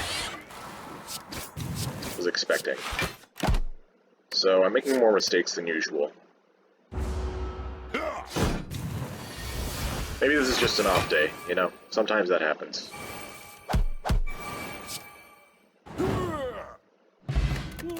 But overall, we're still good. Got a fruit juice even, that's cool. Double Bobble Burst Quartz. I don't know about that one. Double Quartz Bubble Burst, I mean.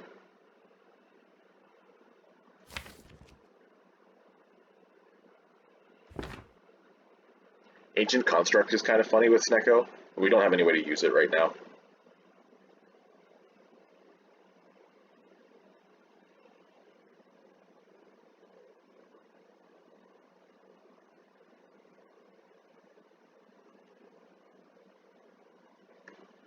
Double Quartz Bubble Burst draws 6, which can be good with SNECKO, but like getting that many cards out of your hand in the first place is going to be a challenge, especially since we already have passive card draw.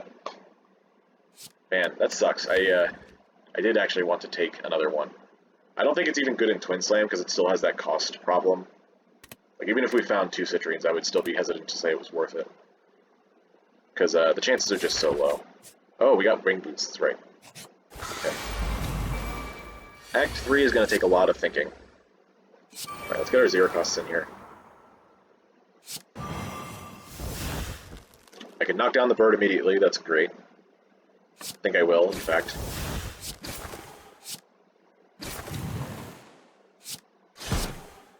And I'll play Future Plans to keep this defend for next turn.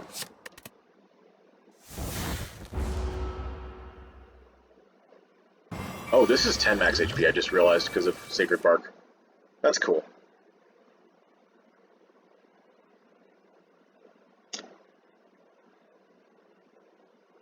Charge Cord, Curl Up, 2 defends.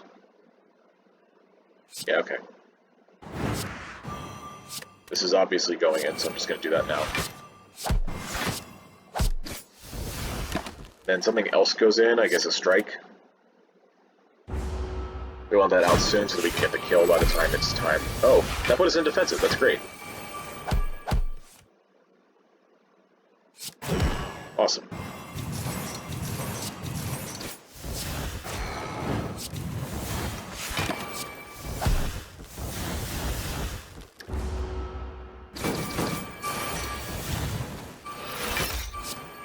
Look at all these cards that we're getting back. Okay, we got another potion, so we're just gonna drink this. Time Bomb is back. Rupee is back. Sentry Blast is here again. If we want even more Weaken. Permanent Weaken is interesting. We've fought Silent and Ironclad so far. Ironclad definitely makes it harder to block in the Niao fight. However, with Future Plans, we can control what turn we get the Weaken on. So I don't think we need a second one clock in our deck. Time Bomb is interesting, but we have a lot of attacks. I don't think we need to gamble on AoE.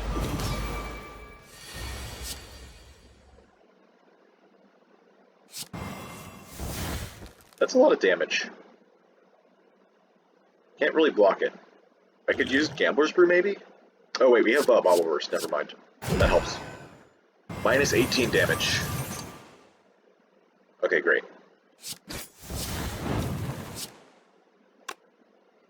Yeah, I'm just gonna... Okay, cool. That was almost 100 HP? That's crazy that we did that much. I'm going to clone the Shield Charger. Maybe we wait, actually. Oh, we clone the Curl Up. We clone the Curl Up.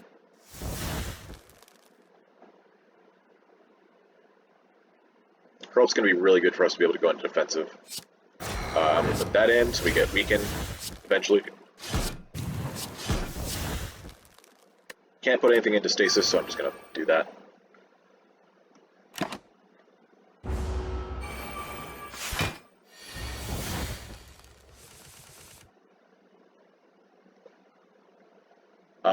Sentry Wave, I think we just put back into stasis because next turn is a heavy blade attack.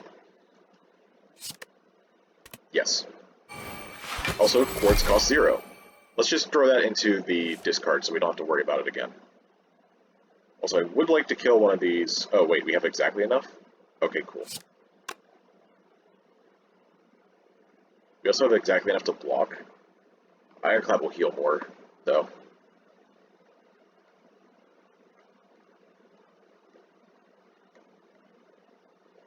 We're not getting a Shuriken proc, I guess. The large costs are a little bit hard to deal with here.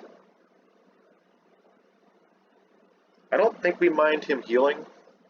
I might eat my words for that, actually. Now we have 2 shield chargers, 2 curl-ups coming up. I'm gonna just block, let him heal. Oh, he's gonna kill that one, so that gives him a strength, I think. Yes. Whenever he kills a mushroom, he gets a strength. That's still fine. There were a lot of variables there, and yeah, I was right. There's the, there's that. That being said, I think we still completely nerf it. Yeah, 13 damage incoming, that's no sweat at all. I guess we both put both shield chargers in now so that we can just smork him down the rest of the way.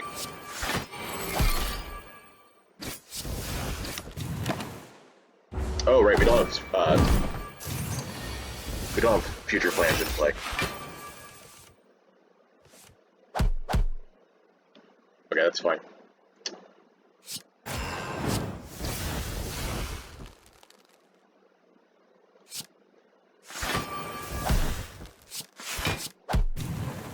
I'm gonna just pull this out, maybe?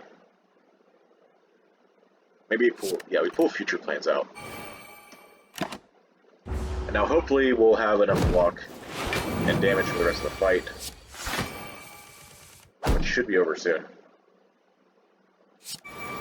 Oh yeah.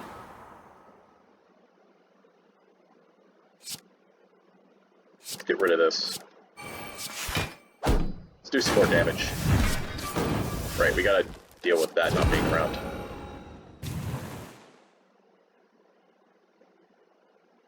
Might as well just get rid of it, I don't want to shuffle it. Alright, this turn should be a kill. Especially since we get 2 more strength now. Okay, maybe it's not.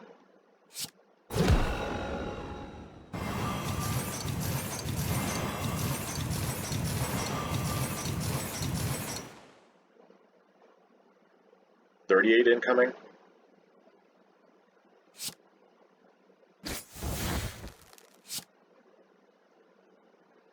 It's not quite enough. Okay, so we're going to be taking a bit of damage, that's fine. It's always fine. We're alive.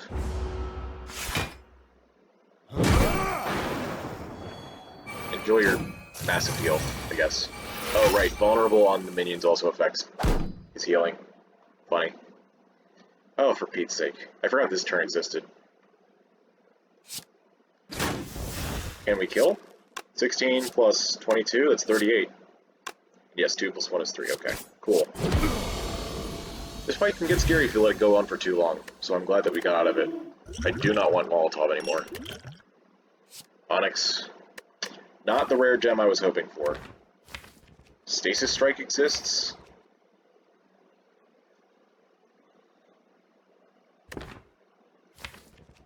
Yeah, Onyx is not what we want here. Stasis Strike, however, might be. It's a second way to get even more stasis slots, and it's also an attack, which is great for Shuriken. 9 damage for in a randomized SNECKO cost is not the greatest, but I think it's still worth taking. Okay. 4th energy is available. I don't think transforming is the answer here. Not being able to rest kinda sucks.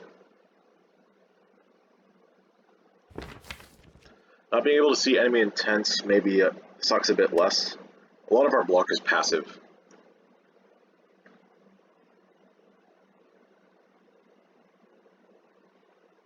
The thing is that emergency situations are not easy to see, and we have something to handle specifically emergency situations with Sacred Bark and our potions. Our potions are not the greatest right now, either.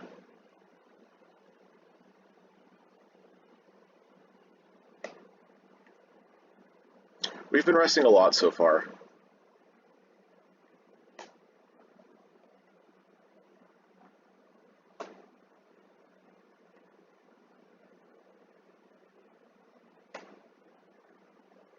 I am definitely more inclined to take this runic dome, so I'm going to.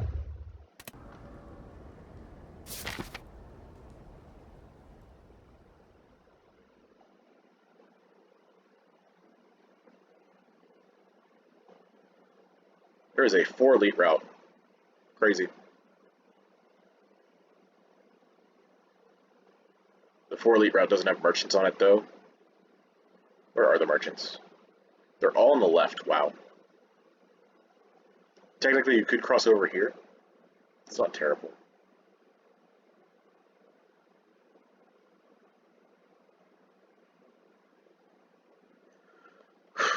Okay. I think I've made enough mistakes for the time being that I'm going to take a break and record maybe tomorrow. I'm definitely excited to get these recorded, but when I make mistakes like this, I'm going to want to come back instead.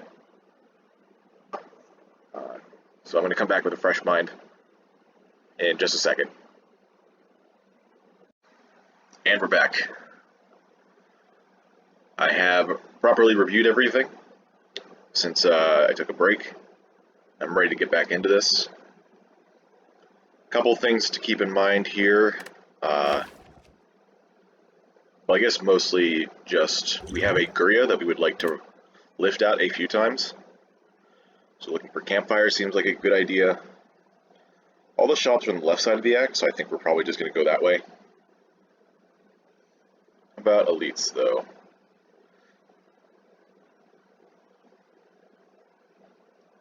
We can always lift in Act 3.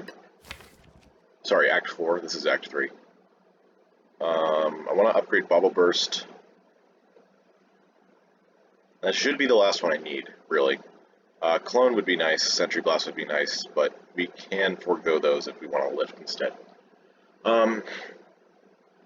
Lifting may take precedence over going to elites. 1 strength guarantee with this kind of deck is really nice.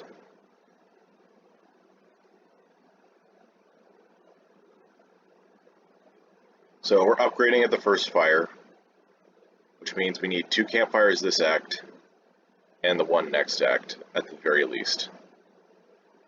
So I'm thinking through here. Or we can go like that to get that second elite. There's also this hilarious path.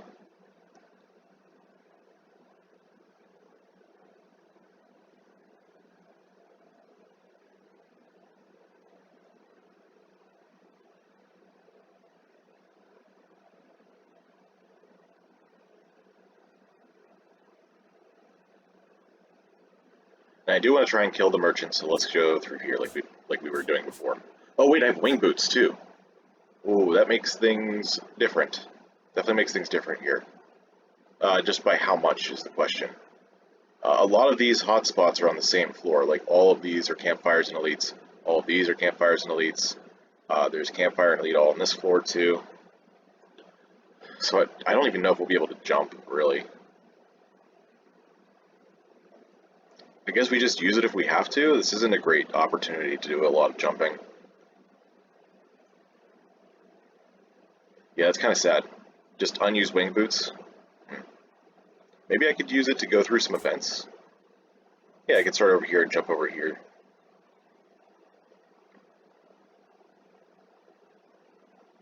Yeah, it doesn't seem bad. Let's go here just to make sure we can pick either one. Okay. Oh, we do also have to recall, which is off the screen. I have to scroll all the way down for it. Okay.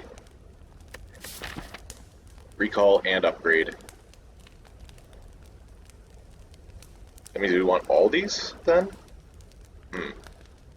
You know, I don't mind skipping elites. Just to go quicker through the act, I think we're mostly set for Act 4 anyways. We do have Preserved Insect, which makes it easier, but we will have to worry about a couple fights like Repto specifically, I guess. And Nemesis could be scary too. I think we killed Giant Head with some ease. I'd rather just power up the stuff that we already have though.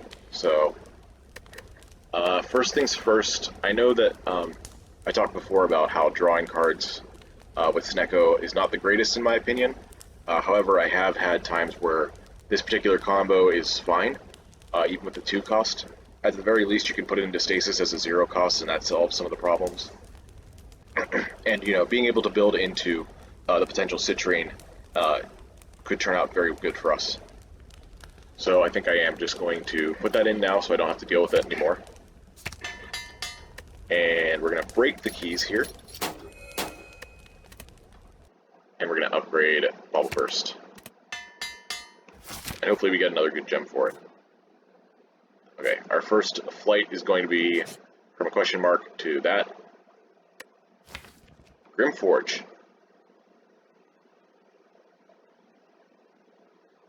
Time for Twin Slam to go, maybe? I guess if we get a mediocre gem, we could just put it in Twin Slam instead of transforming it. Like, it's not great, but with a good transform that isn't a citrine, I think I'll be glad to be rid of that. I'll be glad to have it, sorry. And if I miss, I can always remove it at a later fire. Do I want to remove a defend instead? Possibly. Shuriken is really important here. And we're relying a lot on brace for defense. So I don't think the defends are as necessary.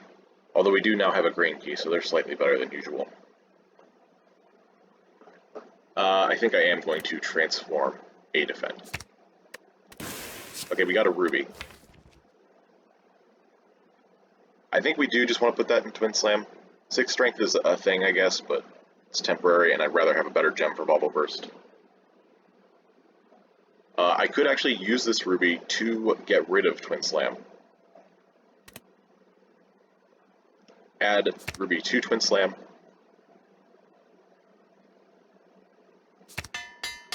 And then I can either choose to get rid of Twin Slam or get rid of the ruby inside of Twin Slam. I think I'm going to want to do one of those. I may just want to get rid of the ruby instead though, because having a floating ruby is probably worse than a card that attacks twice with Shuriken in play.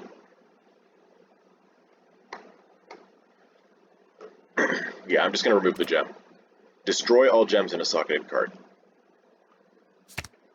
Yeah, so we got basically a free card remove at this event. That's perfectly fine, in my opinion. Yeah, we'll just leave. Okay, not a bad event. On to the next one. I will fight this for a rare relic. Also, let's not forget we have Sacred Bark, so we get double strength, double dex from this. Let's play our 0 cost cards. This Bubble Burst will also help a lot with our defense. I probably want to use this to end the fight as quickly as possible. So, I'm just going to do that.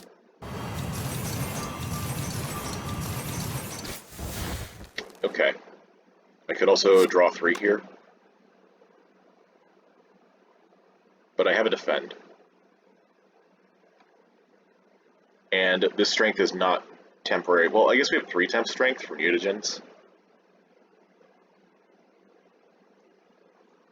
Also, like I said, the chances of us drawing a cards cheap enough with SNECKO in play is rather low. So I think I'd rather play other cards. Such as possibly this defend. We got minus 12 strength in them. I forget how much they attack for. Is it 11? Somewhere around 11, I think. That sounds correct. Maybe it's even 12. So 11 each would be 10. So this would full block exactly. All right, let's do this and find out. Because I know that sometimes these guys can also do larger attacks that don't give burns, so that they could both be attacking for 16. Saving HP here is going to be very important. Get Charge Core in for extra draw. Oh, we took 10 there, and 5 there. Okay, so they attack for multiples of... Sorry. Yeah, that was 16 and 5. So that was... so I was correct. They are multiples of 5 plus 1. So 11 and 16 was what we had to go through there. Adventure Protocol. All of these cards are free. So 11 and 16, we're likely doing 16 and 21, which is 37 now. But it could be up to 42. Another Defend might be in order. Actually, we could just play Curl Up. Can we kill here? 13 and 15 is 28, plus 12 is 40, so no. We can get rid of this expensive strike, or the Twin Slam. Twin Slam is still a multi-attack sometimes. I'm wondering if we should be aiming for to keep our damage or our defense. I think we still have plenty of damage, so staying safer is a bit better. I think Twin Slam is slightly better than a strike here. To keep anyways. Oh, right, I got a strength from that as well. And yeah, I'll put that in, why not? Okay. We got the average hit, which is good, because we only lose 2 damage that way. Right, we also have Stasis Strike. Sentry... Sorry, clone the Sentry Blast, perhaps? Seems reasonable. This should be the least amount of damage to waste, so I'm going to do that. I could also... No, I'm going to clone Prepare Crush. That's way stronger. Also, it may just be dead next turn, so I will stick with that.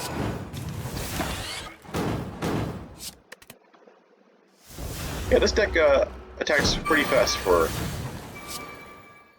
a SNECKO deck with a bunch of one-cost attacks. I think it's pretty cool that we were able to make use of the Shuriken like this. Alright, this is great. More passive block in the form of relics is a great way to enable Brace. Floating Orbs, Vent Steam. Both great here. I don't think we need the Vent Steam because of Bubble Burst Plus with Vulnerable. So if I don't have to take this, I'm not going to. Floating Orbs could be good. What have we fought this game? We fought Defect. I forget what our earlier act was. I know last act was Ironclad, maybe? I don't actually 100% remember.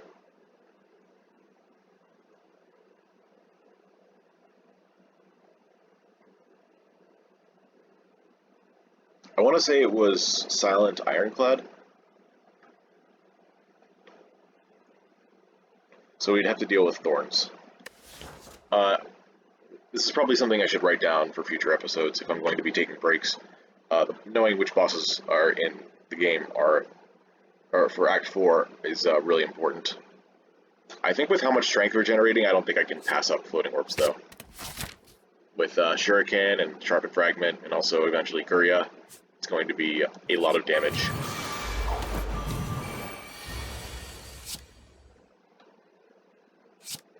I could keep this. I probably will, actually. Got a lot of 0 costs here, so I'm just going to use them immediately.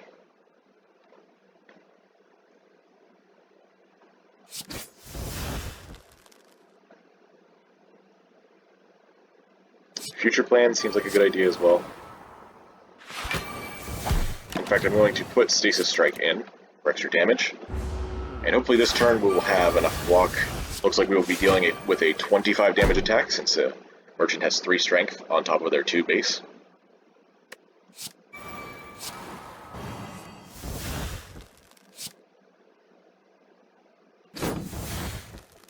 I do not think I have enough block here by myself.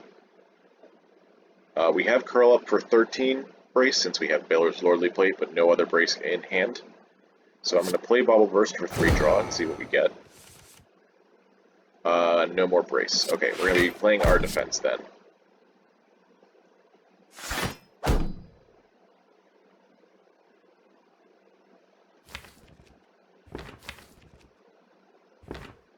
I guess I could have played Clone on our Gemstone gun, but I was busy thinking about our defense. What else could I clone here? Does Shield Charger make any difference? I guess it does. Revenge Protocol would get us a couple more strength if we're in defensive, so I'll do that. Then I will use Future Plans to put it into stasis, of course. Alright, now we're in defensive. So if we're able to play Revenge Protocol for cheap, which we are, we'll get some extra strength. We might even get the kill here. Also, I have to remember that Orb Slam is not the Crystal Shiv, so we need to be maximizing our damage with that. Okay, we're very close. We should have it next turn. Which means that we don't have to take that later Act Merchant to get the kill. That's good news.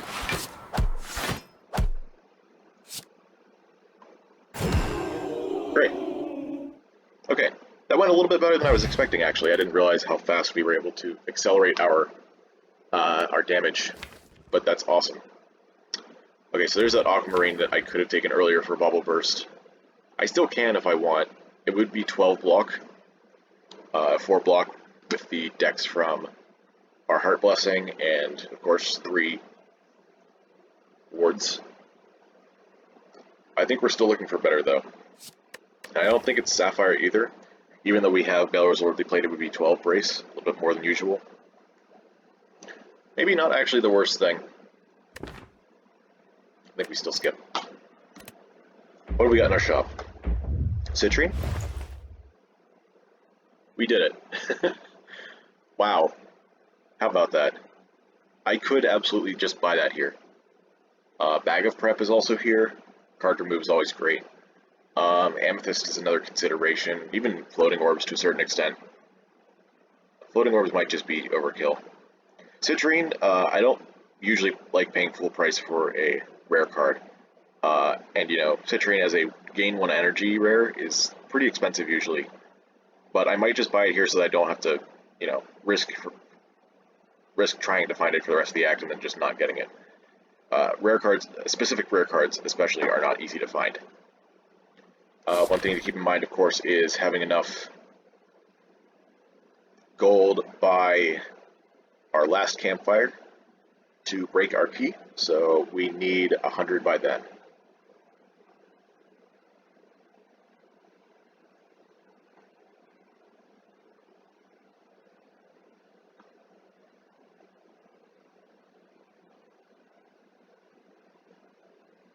Which we will likely not be getting if I buy this, and card remove. These two still leave me over budget though. That's 335, leaving us with 129. If I bought the card remove, we'd have 29 left and need to gain 71 somehow. And with the number of campfires we're taking, we wouldn't be able to do that. So I don't think we do the card remove.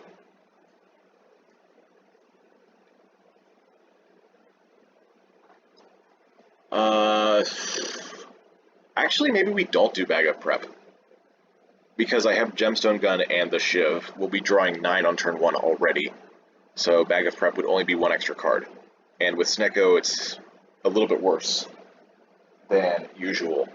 Since we will be drawing 7 already, drawing 2 extra is much less extra consistency than if you were on 5 cards and drawing 2 more. So what if we just ignored it and bought Citrine and the card remove? That idea I like. I'm just double checking for temporary buffs for Clockwork. Clockwork may actually be better than a card remove. Canceling Vulnerable I guess we're not fighting Heart, are we? We're fighting Meow. It's a little less necessary. And also defect. I don't think we. I don't think debuffs. Maybe it weakens you. It doesn't. Probably doesn't matter though. It would matter the most in the Act 4 fights, but even then, it's not as punishing as Act 4 on normal mode. So maybe we don't need that either. We could also buy Citrine and Amethyst and card remove and put the Amethyst in Twin Slam. That's not a bad idea. Alright, we're definitely doing this. This doesn't feel right 100% to buy that particular card, but it's going to help so much with our Bubble Burst. Of course, having a bunch of extra energy generation makes the draw on SNECKO a lot more consistent. In fact, offering is good on SNECKO for that reason, even though offering may cost it may cost more than 0 energy. The energy you get back plus the randomized costs may pay out anyways. This is a similar situation, of course. Yeah, we're going to remove a defend, just like before. Not going to take Bag of Prep. Or this. We're still surprisingly a lot above budget. It's hard to say. So yeah, I am just going to buy this Amethyst. We're going to have a good Twin Slam. I have 2 charges of Wing Boots left. What I'm looking at right now is going to here, chest here, and then jumping over here since I don't want the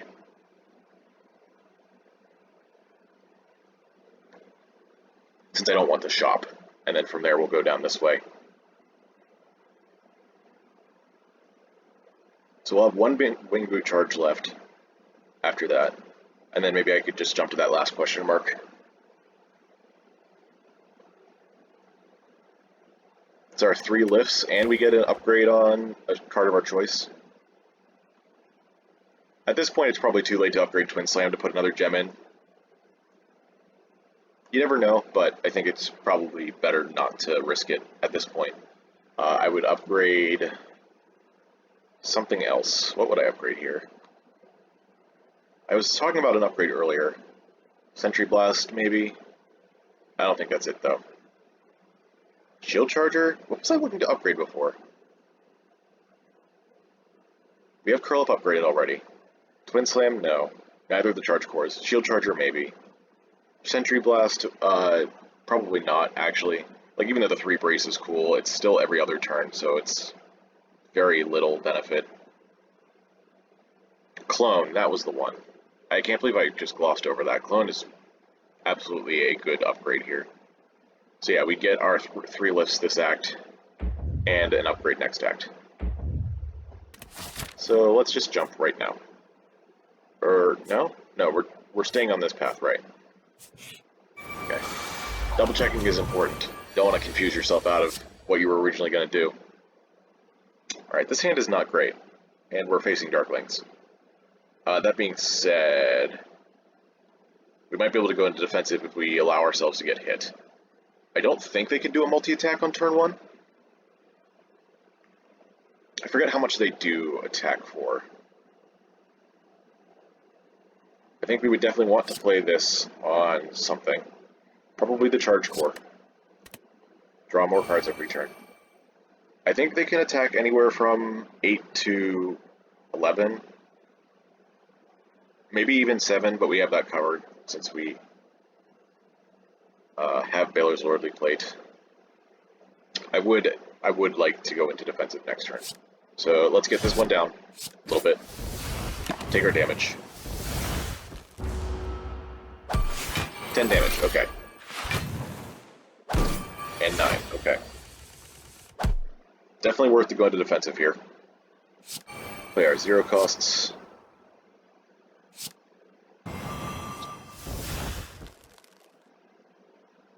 Now we could be getting attacked for a lot here. I don't actually know why I played Gemstone Gun. Probably just habit. I'm gonna just try to full block here since I don't think we can get a kill. Hopefully not too many of them are multi-attacking. Okay. Okay. Okay, perfect. And now we have plenty of block for this turn, so I can even maybe aim for a different one. I love how the Amethyst costs 0. It's great. Clone the Orb Slam, maybe? Cloning Bobble Burst is another option.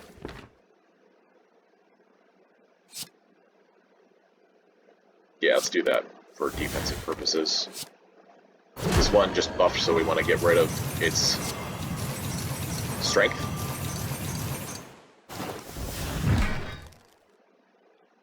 I guess we can draw here, that's fine. Or I can put Shield Charger into stasis. I think I'd rather do some damage. Yeah.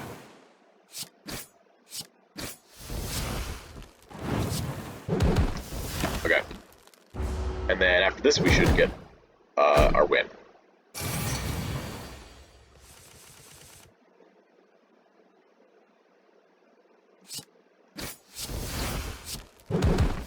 Alright, not bad. Double Colorless Pod is here. Ooh, now we got some more multi-attacks. However, I don't know if we need them at this point. Walker Claw Plus is definitely better than Refracted Beam, due to the fact it does more base damage, even though it hits the same number of times. We're definitely not upgrading the Refracted Beam at this point. Charge Core, I think, is too weak to be taking at this point.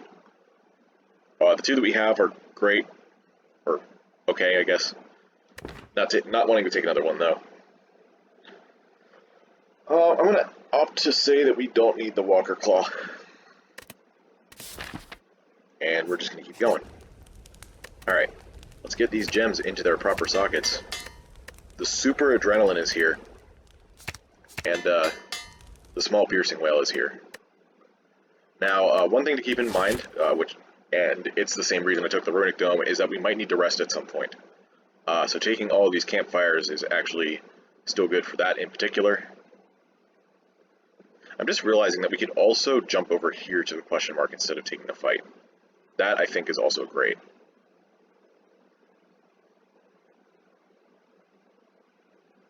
I guess we're missing out on this question mark if we do that. We'll choose later.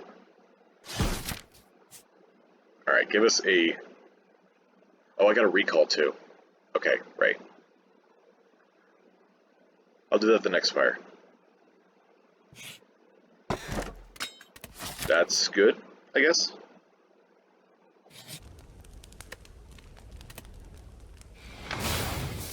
Alright, so now we gotta make our choice.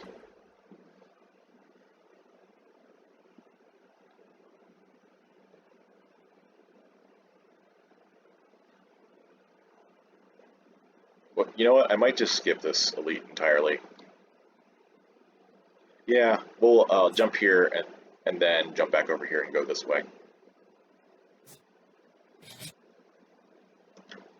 Interesting.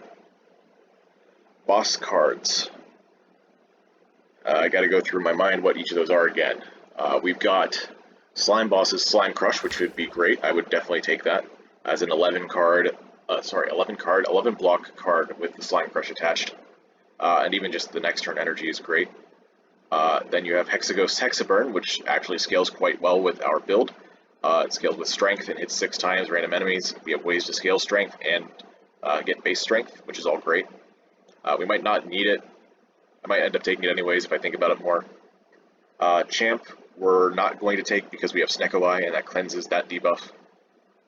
Collector, absolutely take. Vulnerable and Weaken for 3 turns as a Shockwave, that's a great card.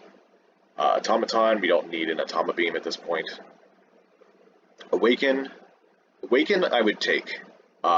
Healing every fight is good, and also having insurance in case we get a bad turn against something is great. Donu Deka wouldn't need. Donu Deka's is either gain 2 strength or 5 plated armor. That's pretty weak. And then there's Time Eaters, which we don't need. So our hits are Slime Boss, maybe Hexaghost, and Collector, and Awakened one. So 4 hits. Also, if we hit Awaken, we don't really need to care about the HP loss. Let me calculate our odds real quick. So to miss Awaken in all three of them specifically, I'm thinking of that one. Awaken is a 1 in 9, of course. Oh wait, there's also Heart's Invincible, which I would also take. So Awaken specifically I would love because of the passive healing. So 3 shots, that's a 6 out of 9 to miss, which is 2/3. And to miss that 3 times, it would be a 30% chance.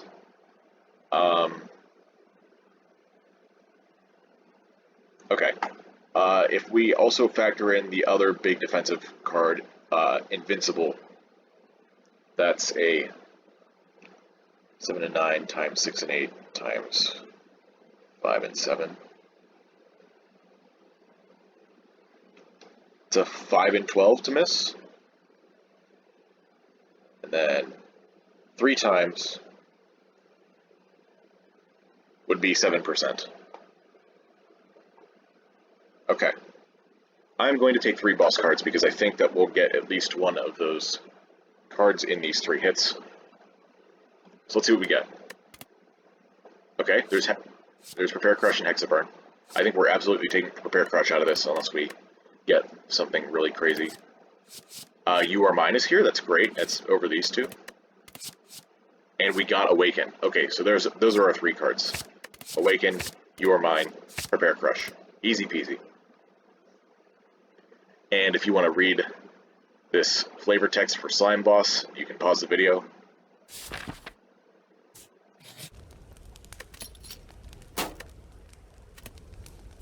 Alright, we got our second lift in. And now we fly over here for our last wing boots. Avoid elites completely with this act. We got a couple of good relics. Or did we avoid elites? Yeah, we got this from an event. Captain's Wheel. Let's aim for that other event that gives us a rare relic. But first, a message from our Shaper friends. Because apparently we're still in the easy pool. Alright, we do actually have some damage this turn. It's going to be hard to do damage to these guys, so I'm looking to use Prepare Crush maybe next turn. I guess I'll save Gemstone Gun for next turn because of that.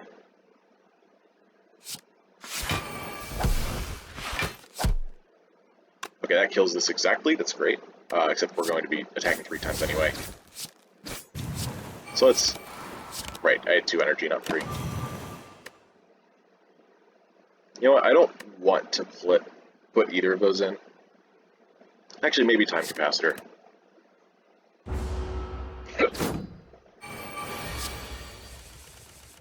Okay, now I'm going to play Gemstone Gun.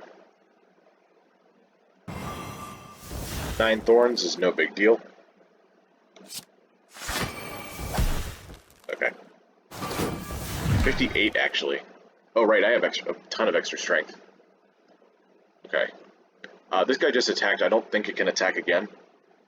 At least until it has 19 Thorns. I'm going to clone this Shield Charger. And I'm going to put it into stasis. And I'm just going to let this go. Because I don't want to take Thorns damage.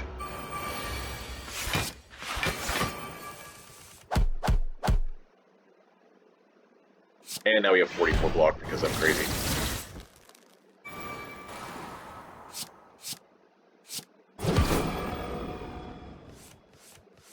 I don't know why the animation on Bobble Burst takes so long. Something weird in the code is happening there. Anyways, I gotta remember that we have Awaken now, so we're getting 8 HP at the end of every fight. Okay, this is an interesting choice, because Gambler's Brew is actually good with SNECKO, even though it's not doubled by Sacred Bark. Colorless Potion is probably not good enough compared to Polishing Oil. I think this is actually not too hard a decision. I thought it would be because Colorless Potion actually gets doubled, but not as much. Resilient Plate's not good. Ancient Power, I don't need. Pre-program is usually cool, especially when upgraded. Not at random cost, though, so we're going to skip. Maybe that's actually not correct. I have a hard time seeing how it would be useful with SNECKO, though. Maybe to get a card into stasis before it gets randomized, like a 0 cost of some kind. Do we even have those? Yeah, I guess we have Sentry Blast. We also put shield chargers in before they get rerolled, so they get their full value. Okay, I could see that being somewhat useful. I still think that the random cost isn't worth it with our current deck. Alright, so we got this attacking. This might be attacking, and we don't know about that one. I think since we are doing some damage this turn, I'm going to just play Gemstone Gun immediately. And I'm going to get Bubble Burst in on this. 24, wow. Man, we have so much damage. It does make sense, though. Wow, we stripped the artifact on that so fast. Maybe I should have attacked this first. Let's... Oh, if we get any attack here that we can play, it's dead. Amazing. I'm going to clone this Prepare Crush for next turn. Just so I have another turn of block. And, gotta remember the Awaken. Actually, I could do Charge Core instead. Yeah. Extra draw means extra chances. Okay, we got attacked. This game's funny. This game's real funny. Making Spikers attack on turn 1. When I can't see them. No. No Liquid Bronze. Guardian roll. It's doable. We have 2 Prepare Crushes, Shield Chargers, ways to go into defensive. You know, I think I confuse Stasis and Defensive when I'm talking because you both put cards into Stasis and go into Defensive. It's the same preposition. This is tempting, but like not necessary. Maybe another time. Maybe not with SNECKO and the block requirement. I feel like that block requirement needs to come down. Like, maybe make it 15. Like, I understand if it needs to be hard, so it's not 10. 10 is easy to do in the early game. 15, like, eventually it gets harder to actually get that kind of block consistently, but not as impossible as 20. Or maybe I'm just complaining too much, who knows. Well, we know we're not getting attacked this turn, so let's do that. And I guess we play Sentry Blast. And put Shield Charger in. Now, we could be getting attacked for 30 here. Well, actually it's 22 since we have Sentry Wave. I'm gonna... Oh, also You Are Mine. I'm just now realizing You Are Mine maybe not as good. I guess it's good to have 2 sources of weaken in deck. So that you can get them consistently. Also, it's not always easy to play Sentry Blast. It's much easier to play You Are Mine. Wonder how much we're going to be able to do here. Maybe I should have thought a little bit harder about this. It's down to 24 and then weakened is 18, so we're actually taking like 9 damage here. Oh well. Should have thought of that before I played all those cards. Let's put Strike into Stasis. Maybe it's not doing the big attack? No, it was. Sad. Unnecessary damage. I could play this now, but I'm going to play Bubble Burst first to get that extra energy.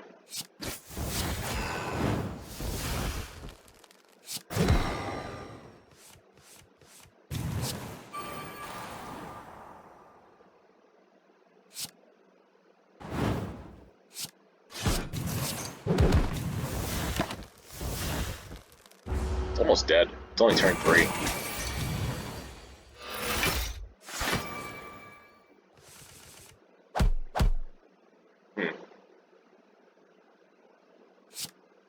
Hand size is actually a little bit more of an issue than I thought, between the stasis and all the extra passive draw from Charge Core.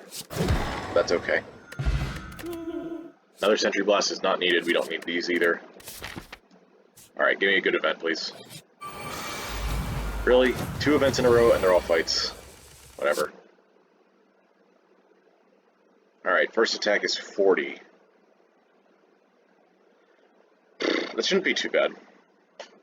I think we can even play Future Plans here because we got a free Bubble Burst. Don't need to use our Vulnerable yet. Although I guess we can just play Bubble Burst here for it.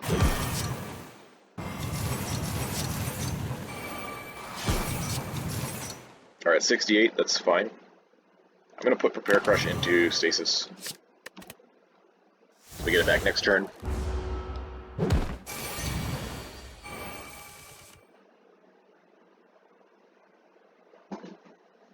Alright, let's clone our shield charger.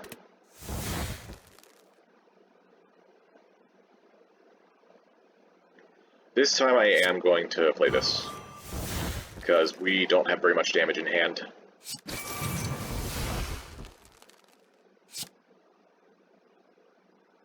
Can't even go into defensive right now, we're one short. How did that happen? What did we play turn 1? What did we play that got us 6 brace? Ah, right, our Revenge Protocol. That was the thing. Alright, this is pretty much our only choice here. 52, I think, is actually full, so... And this time I'm going to play this. We'll put Shield Charger into stasis. Alright, up next is 60. We will be more than fine for this. In fact, we're even fine for the next turn.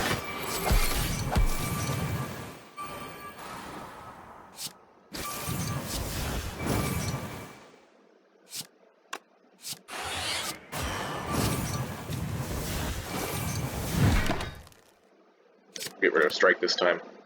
Maybe the floating orbs was better, actually. Can we go back into defensive? If we draw curl up, we can. Oh, never mind. We already have it.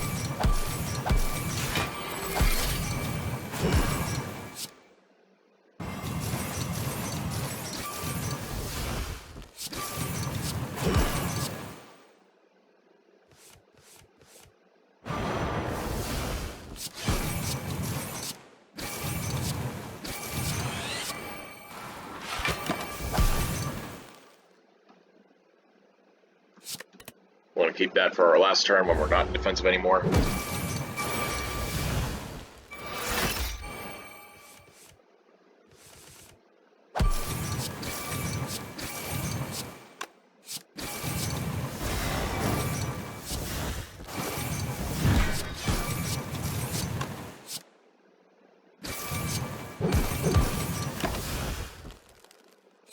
And we don't need curl up here, this last draw. Alright, 90 damage incoming. We've got more than enough.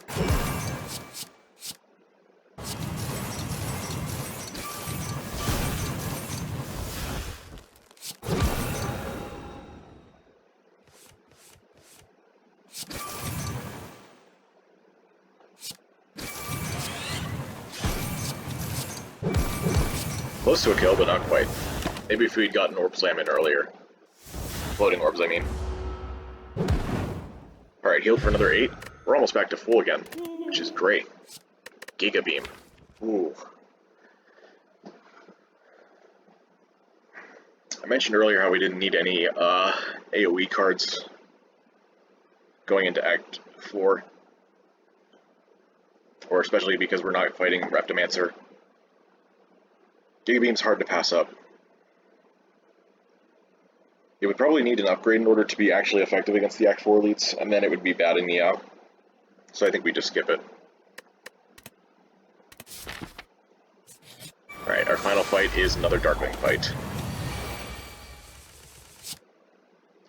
Get our 0 costs in. You or Mine seems like a good idea right now.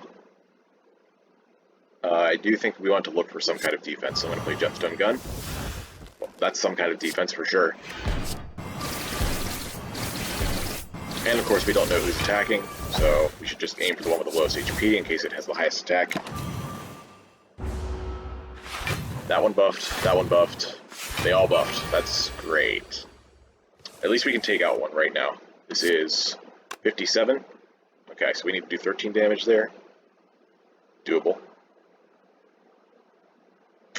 We did kind of draw badly here, at least on costs.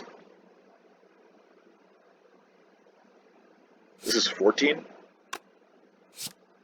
1457 is 71. This is 70. Perfect. Let's just do this now. I don't think we're going to need to scale up Shuriken for that. We get perfect. We get completely refunded on Bauble Burst because of our citrine. So I'm just gonna use it. And then we're gonna see what we can do here. I could use this Bauble Burst for strength down. I don't think it's going to be enough though, because it's already weakened, so it actually multiplies our block and weakens the strength down. So let's do this.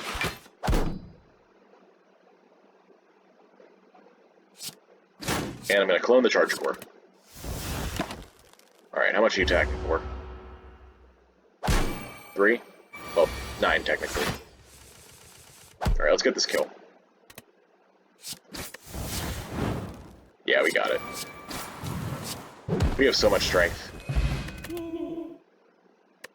We don't have an open slot for Ruby, as usual. We skip. And now we fight the defect. We have 1, 2, 3, 4, 5 powers? Okay.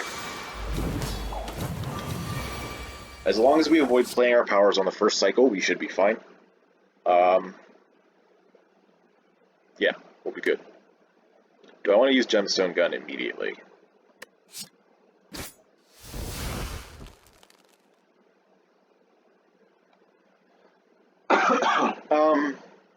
Probably save it for next turn, actually, so that I can get an extra draw for defense.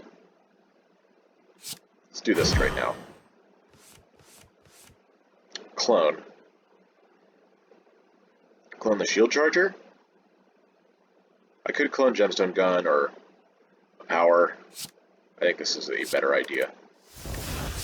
Getting both of these in immediately is great. Oh, I can even get Sentry Blast in? That's cool. Yeah, that's worth doing. We'll save Prepare Crush for a later turn. Okay. The Weaken is not going to help at all this turn. I just wanted to get that out of the deck. Right, damage is still coming in. Alright, so we're going to have to deal with 52. 52 incoming damage. And we did not draw a Curl Up to be able to enter defensive. I guess Gemstone Gun could give us a chance to.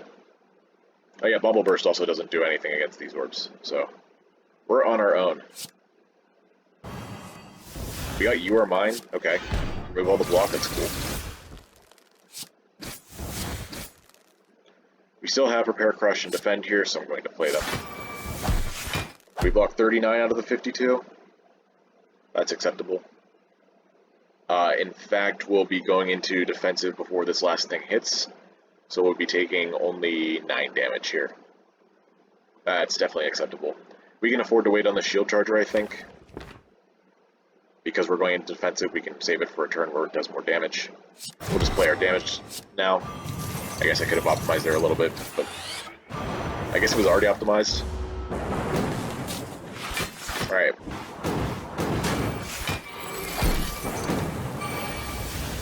Oh, and I get Captain's Wheel. Funny.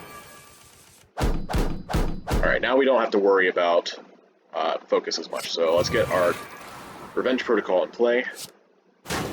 Start playing our damage. There's going to be 2 channeled orbs, so this is...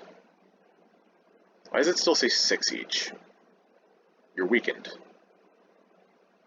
So I guess that's 17 damage incoming? Okay, we don't really need to play Twin Slam then. We do both of our charge cores and curl up Twin Slam for a future turn. That seems like a good idea. Let's do that. I honestly wasn't even paying attention to how much damage was coming in, so... Oh well. We're back in defensive already, wow. Okay, let's get...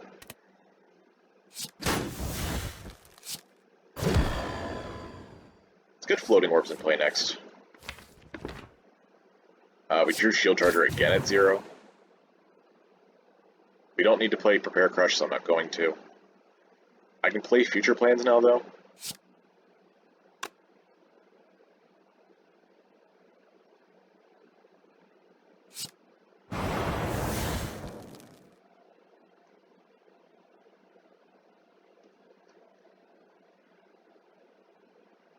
Yeah, let's just get it out of our draw. I could play Curl up there to get some more some more brace, but I don't think it's going to be fast enough. I'm going to put... This guy's actually very close to dead.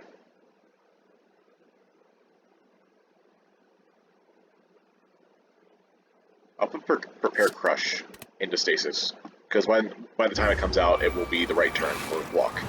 Next turn, we'll have all this block kept.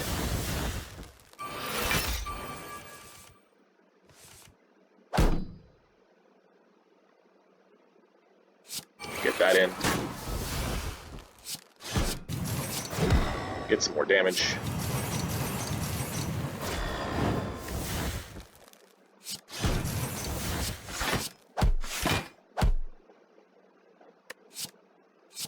Doesn't matter which one we do, because they'll all be randomized again, so we might as well do the one that comes out sooner.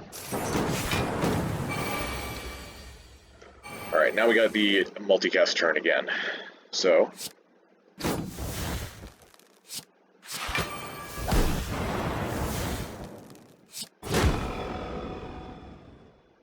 we're facing 42.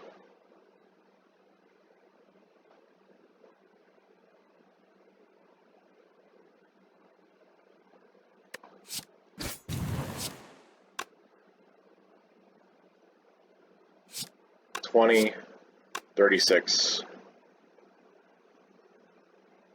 $51, $77. Okay, perfect.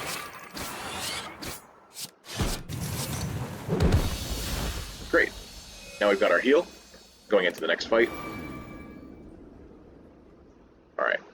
We're going to have to be mindful of the bomb turns. It's a little bit hard to control with just shield chargers, but I think we'll be alright.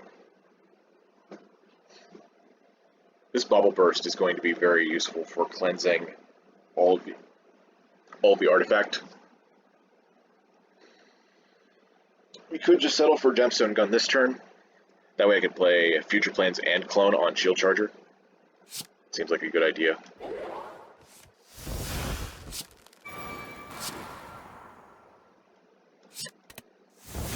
We will be taking 12 damage this turn, but the only way to stop that was defend, so... Let's get this Shield Charger into stasis. Yeah, they go in for 4 turns. That'll be enough, I think. Ow. I was hoping for You Are Mine this turn, but we didn't hit it. That's alright. I guess there's also a world in which I clone Awaken. I'll have to remember that. Oh right, we can actually draw it this turn if we're lucky. Okay, we got it. Means we can save a bit of our damage. Should I play Time Capacitor here? 7, 7, 5 is 19. Plus Revenge Protocol. It's 25. 25 every turn, huh? And we have Curl Up? Okay. Yeah, I'm fine with losing Sentry Blast, I think, in order to be able to do this. Actually, I won't be losing it, because I need to just not play it in order to get Shield Charger into stasis. So. Also, do I want to... I guess I'm saving it now.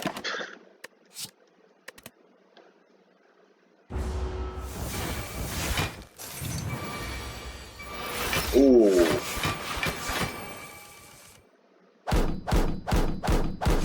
I actually don't know if that stopped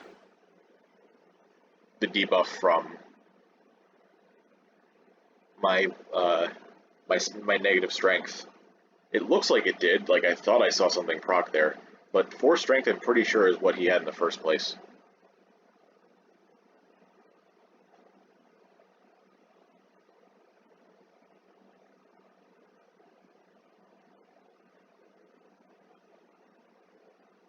Maybe there wasn't anything to stop, actually.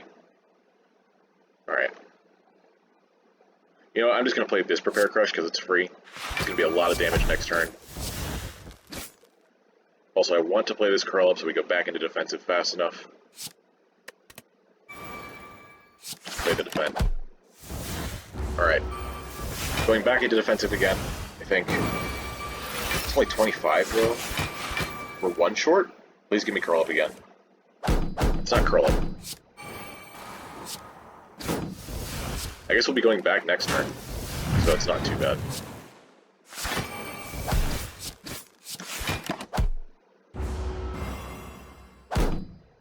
We're gonna be almost out of block after this, which I think is fine. Come on, man. We do have Twin Slam to start cleansing, and then we can use our other Bubble Burst to draw some cards. Come on. Well, it's gonna come here anyways. Alright. Alright. Now I got some more damage here. If I place Ace to Strike, it doesn't really do anything. I guess I could play Curl Up to go back into defensive again. That seems like a good idea. Currently dealing with 46 for full blocking. But if I play Curl Up, I can't play Slime Crush. That would be the thing.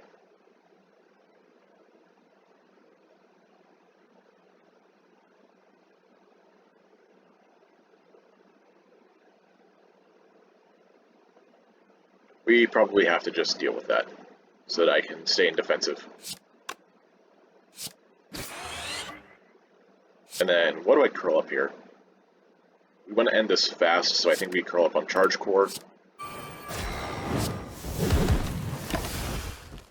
Then we just get rid of Time Capacitor, we don't need it.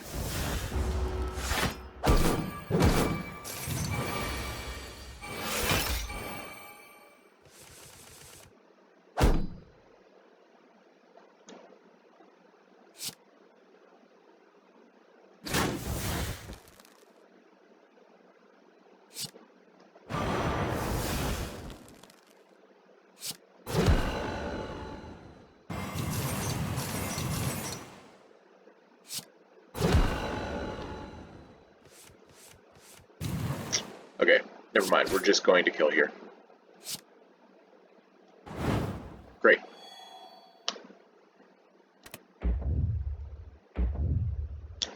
Might have been a little overzealous to go that hard into use all our defense that quickly, but it worked out. I did miscalculate that one turn because I thought I saw those shield chargers giving us 25 brace, but that wasn't the case.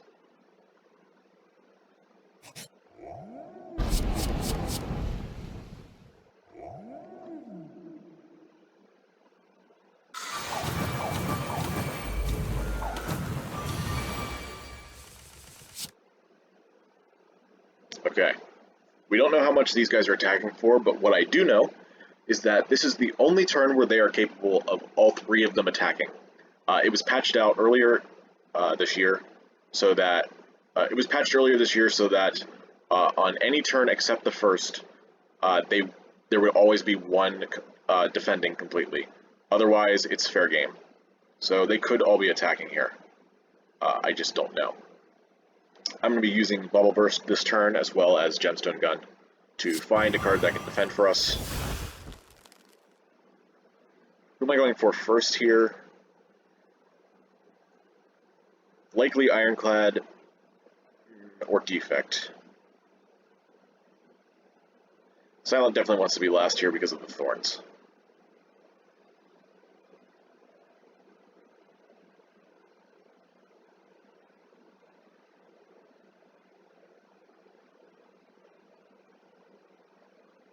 We probably want to kill Defect first, just in case we get a bad draw early on in the fight. Getting some defense will help. Okay, we got a block card.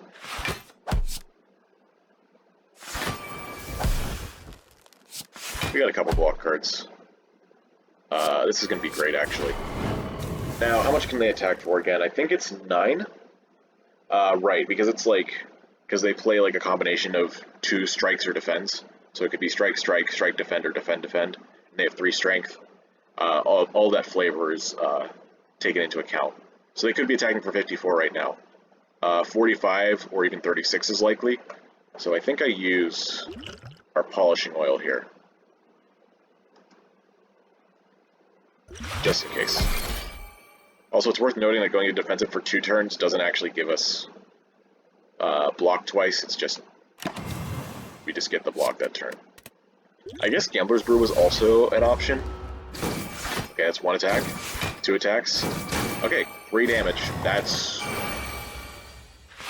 absolutely fine. And now they gotta deal with You Are Mine, which I think is netting us a kill immediately.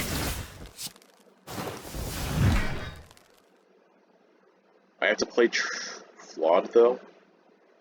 Yeah, that's fine. As a nice bonus, we got rid of the one that got buffed by Niao. So now we don't have to worry about that.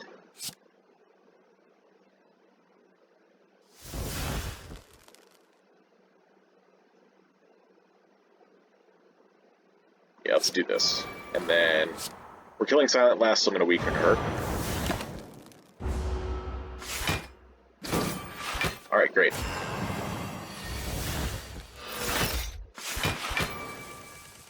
I can play Curl Up to get 1 more turn of defensive if I want. I don't think I want, though. There goes the buffer. Get these attacks in. We definitely have enough block this turn. Probably just going to lean into our damage.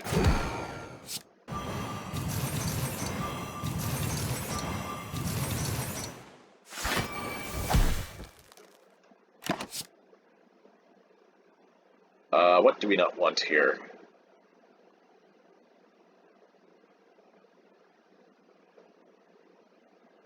Time Capacitor I don't think is going to matter in this fight, so let's just get out of our draw.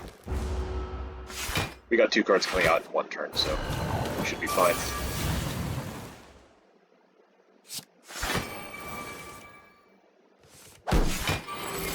Ooh. I would like to use this Bewildered to discount the Slime Crush, but we have so many 0 costs, so I'm just going to play it. Alright, let's get this kill.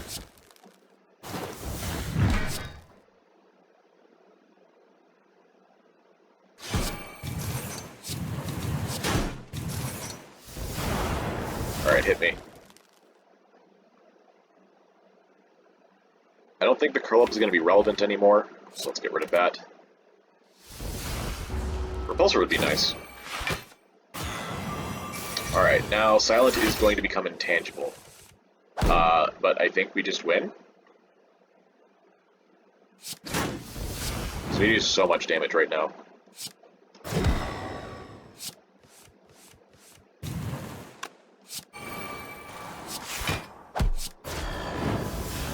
Maybe we don't have enough. We're close. Just not quite there. Oh, no, we got it. Awesome. Killing Silent before Intangible is really nice. Intangible is so annoying. Skip these. It's worth noting that Temporal Strike, since it refunds its costs, is actually better than usual. Like, you can sort of equate it to being a 2-cost card for SNECKO. Since even though its effect is its normal effect to deal 7 damage is less than usual, the energy refund actually makes it makes it cost 1 less than every other card. So it would be randomized between -1 and 2, rather than 0 and 3, and that's a big deal. We don't need it though. I wonder if I got offered that earlier in the run. I probably didn't. I think I would have seen that that was there and then realized that was good. I've had other runs like that. Not this time, though. Okay. We are 1 gold short of a card remove, which is sad.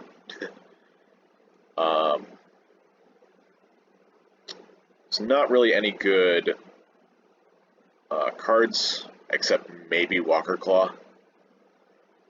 And even then, we've already proven we have so much damage, we don't really care. I think we absolutely want to buy this Distilled Chaos. I don't think that can go wrong with our build. Sometimes Distilled Chaos can hit something really bad, but we want to play all of our cards usually. Maybe the Shield Chargers and Prepare Crush would be bad. Yeah, we're going to skip this. We're going to leave with 37 gold. We're going to try and kill Niao. We're full health. Clone was our upgrade option. I think we could grab a strength, or we could do that.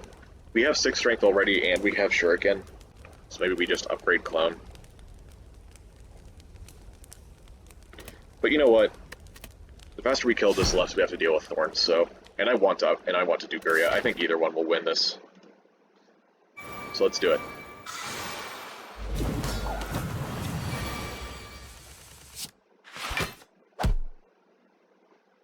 Okay. Did not get much of our deck this turn. Gotta strike, defend, curl up. Sentry Blast, I guess, is good. Yeah, let's do future plans. Now could be a time we do Distilled Chaos. It's probably better next turn if we do it at all. Play Sentry Blast, let's get... oops, we had a strike. Alright, we'll put Charge Core into Stasis. I somehow missed that. We're missing out on a strength now, too, so that's bad. We'll be alright, though. That is an expensive Bewildered, but I think it's okay. Alright, let's draw a card. We got Haunted.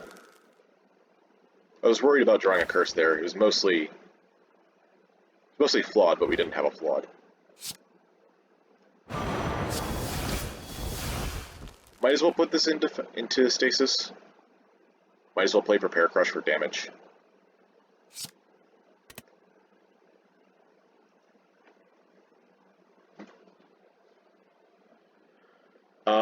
And you know what I'm thinking here?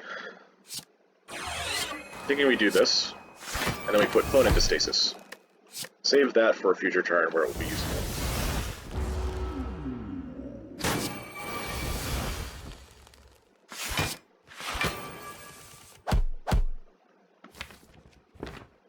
Alright, our Bubble Burst would be really nice to get at some point.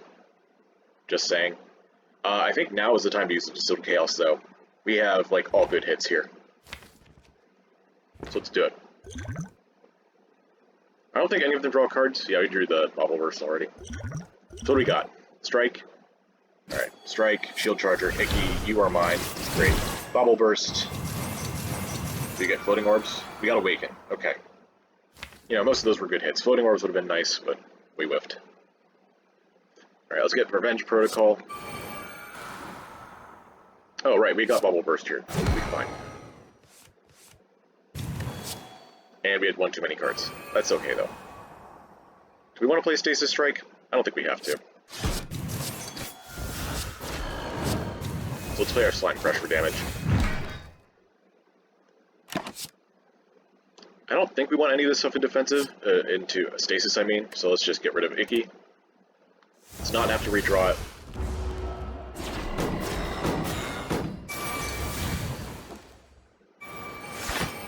Alright, we're in defensive, which means that next turn we'll have block for whatever.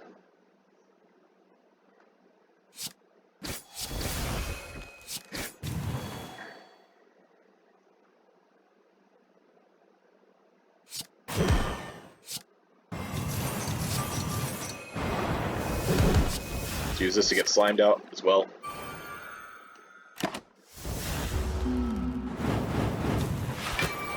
We're going to be in defense for another turn? I guess that's fine. We won't be able to go back into defensive fast enough to miss out on the big attack, or I guess not, yeah, the big attack turn. I was thinking mostly of Watcher, but we're not dealing with Watcher's Divinity here, so we're fine. This breaks the block immediately. I guess I want to use Clone on Bubble Burst. Yeah, let's get another super Adrenaline in play here. I don't really want to redraw any of these, so let's get rid of Buffer and then play Bubble Burst. Stasis Strike is perfect. Of course. Do we have any ethereal cards in hand? No. We have a bunch of strikes and defense in hand. Whoa, our deck is so small right now. That's great, actually.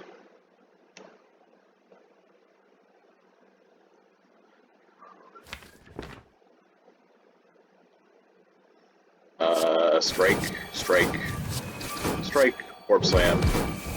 And I guess... No, we don't need defend, do we? No. I'll just put it into stasis. Get it back next turn. So we don't redraw it. Okay, 17 damage, there you go.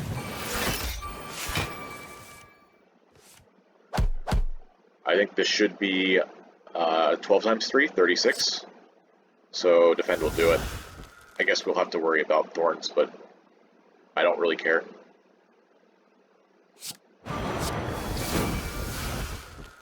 Oh, we have Bubble Burst for that anyways.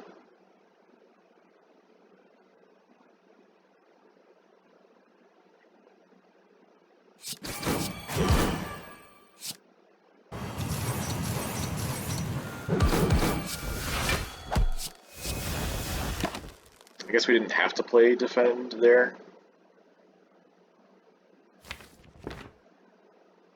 Let's get Twin Slam out, Curl Up out. I would have liked to go back into defensive quickly. Looks like we're not going to be able to unless I use this. Maybe I should have thought of that before I didn't play it.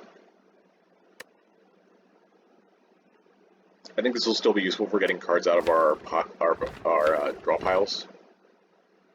Then again, I have future plans. Let's just do this.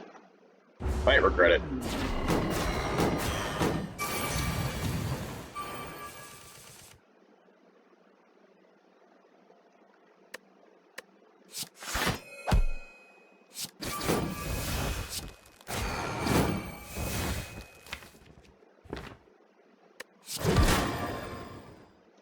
We're getting our Bubble Burst back.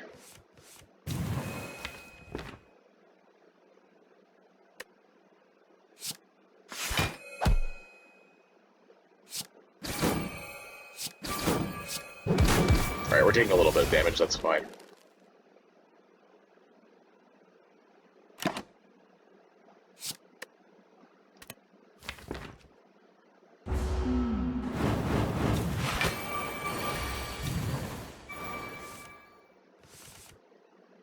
Okay, I'm thinking about going back into defensive on this turn. So we're probably not going to be defending for too much.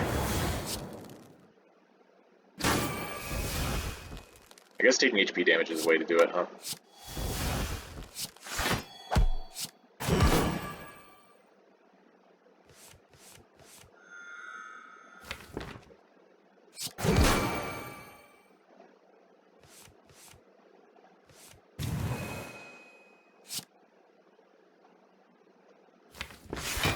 Or maybe we go infinite?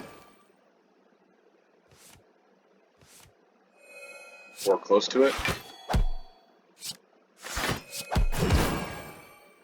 Build up our block with defense.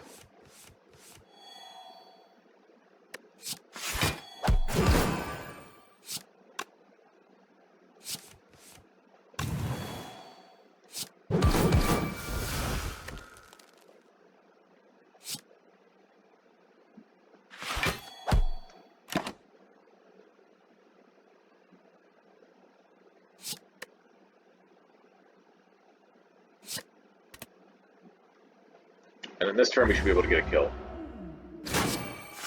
Alright, there's our 5 cards.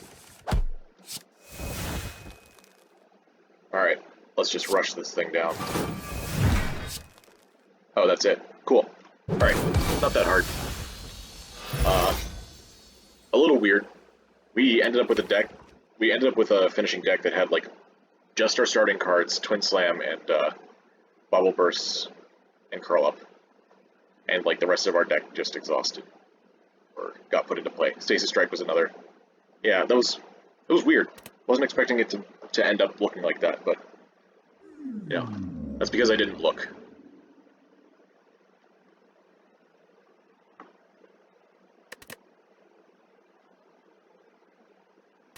All right, no crash.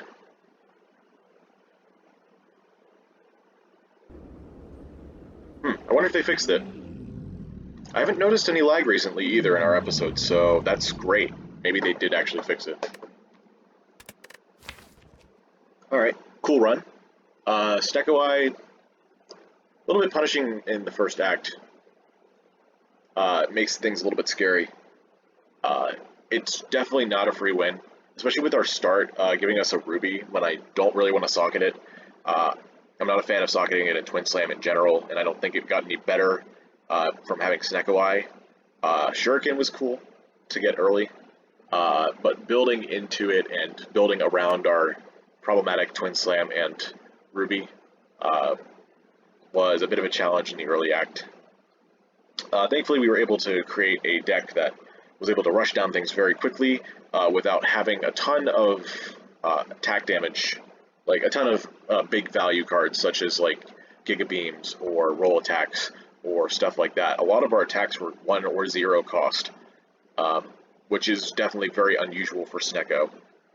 We had, in terms of 2 costs or higher, we had our boss cards, of course, because they're always 2 costs unless upgraded, for some of them anyway. Bobble Bursts. What else was there? Is that it? We had the Shield Chargers, but those don't really count because you want them to stay in for longer. But yeah, so we ended up with a SNECKO deck that didn't really take a lot of big cost cards. We just made do with what we had, and it worked. I think it's really interesting that SNECKO can work without taking just a bunch of high cost cards, because whenever you get a SNECKO swap, especially, you're thinking that from the get-go. Oh, I want to take these big value cards, and especially that's the kind of run that comes to mind whenever you think of it. So if any of you out there are either hesitant to take SNECKO in general, or don't really like taking SNECKO in cases where you don't have a lot of high cost cards, think a little bit more. Think a little bit less about the cost of your deck and how much it benefits from your draw. We especially made use of the extra draw every turn to get extra value on average from Shuriken. The fact that we had a large number of 1-cost attacks, even though they weren't big attacks, we were able to make use of our 7 draw a turn to get those Shuriken procs, even without the floating orbs. Sharpen Fragment helped play into that a lot. A guaranteed 0 cost in SNECKO deck is great, and then floating orbs later helped a lot with that as well. Yeah, not much else to say here. I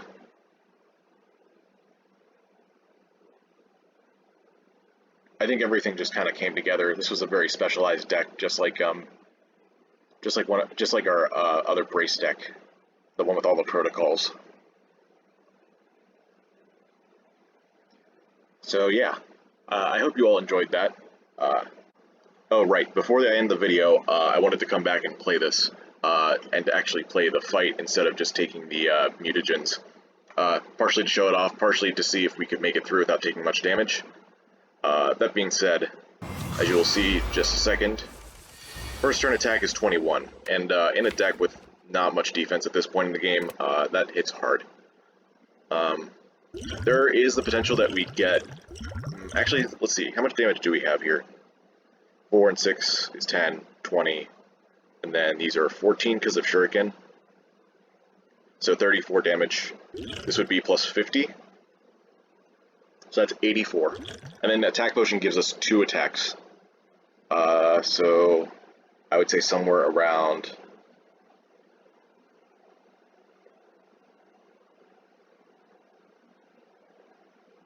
$39 more. So 84 and 39 is 123. So that's over half HP. Maybe that would be good enough to win the rest of the fight. There is a possibility that I just don't play this defend to go into defensive immediately and not take any more damage. If I did play the defend, I'd have to get curl up in order to go into defensive, and I know that this guy attacks every turn. At least I'm fairly certain of it. So I guess let's take a look at the map again. We've got a fight and then this coming up. And did I have an upgrade I wanted to take at that point? Maybe Bauble Burst. I probably could wait still a little bit longer, so if I wanted to rest, I could. So resting would... This is basically just about me staying alive, because this next fight was also scary. So I guess the question is, do we take the attack potion or the flex potion? I think in this case it's the attack potion. Flex potion can vary, but attack potion is usually pretty low value. So let's use this. Got 2 Giga Beams, huh? 72 damage, plus our 34. It's not enough. And we can't remove the debuff. So we're going to have to settle for Crystal Rays here, I think. Okay. It's fine, though. We're all about doing the damage here. And we're just going to take the 21 and go into defensive. Get our 20 block for next turn. Okay, it's a 12 attack. And right, we get cards transformed. This mechanic does show up elsewhere in the game, by the way. Also, I probably should have played Bubble Burst first, now that I realize that. It's fine, though.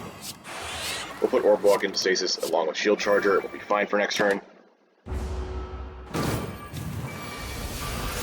Okay, it looks like it goes in between just those 2 attacks, so it's a very predictable fight.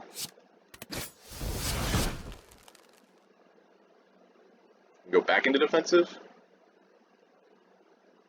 Probably just want to go a kill next turn with all these attacks.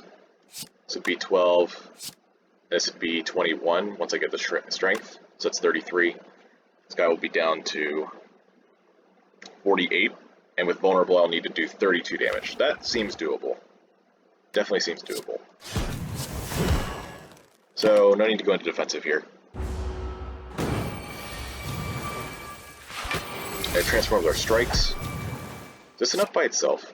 It is. That's funny. Okay, so we did make it through the fight. Got our mutagens. We got the opportunity to take transforms. We're not taking the Jax because of SNECKO. And what would we want to transform here? Maybe our defense. I'll have to check the card reward as well. There's a Ruby there. Again, I didn't really want that at any point. Crystal Ray is not great, and Incinerate is not great either, so we just skip the cards. Alright, let's transform our defense then, since we're not really going to be relying on them much. Actually, since we got Vexing Draft, that makes them a lot better. So perhaps we transform the Twin Slam, actually. And I'm doing this just because I want to go into the next fight with what we get, and then see if we survive that. Next 2 fights, actually.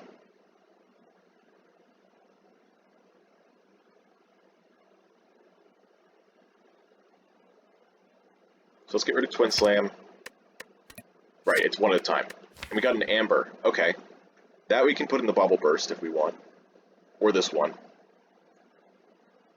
And then our second transform, we can choose not to take if we want. I think we still transform a defend here, even though we have Vexing Draft. Ancient Construct. With SNECKO, that's a little bit better. We have to find a way to make use of it. Now we could add the Ruby. Still only 2 strength a turn. With Bauble Burst, only the first application of the strength gets negated by the artifact, not all 3. So yeah, we skip that. Alright, set up these next 2 fights real quick, see if we win them. I think I do want to play Revenge Protocol here, or maybe it's Charge Core.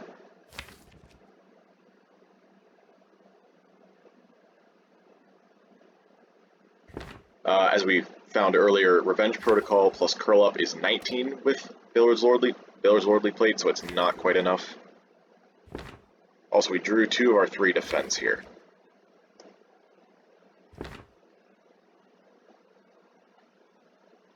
That being said, once we go into defensive, we're relatively safe, and I don't think we're going to be getting a kill anytime soon.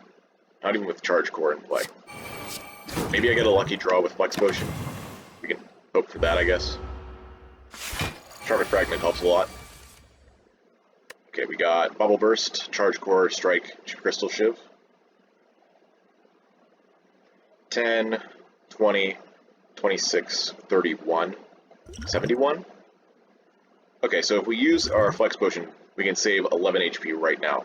Because those are all 0 cost, which means we can play a 3 cost attack. So I will do that. I think that's the best way to survive this fight without taking a bunch of damage, especially at this low HP. Okay. Go back into this. Did I take a clone at this point? I think I did. I remember it being the 20th card, if I'm not mistaken. I do have one more fight. I'll do it. Just gotta see what we get here. Cloning Charge Core seems like a good idea for extra draw.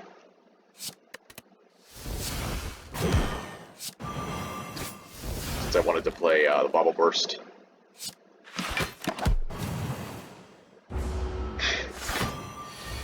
Now we gotta deal with a 4x5 attack,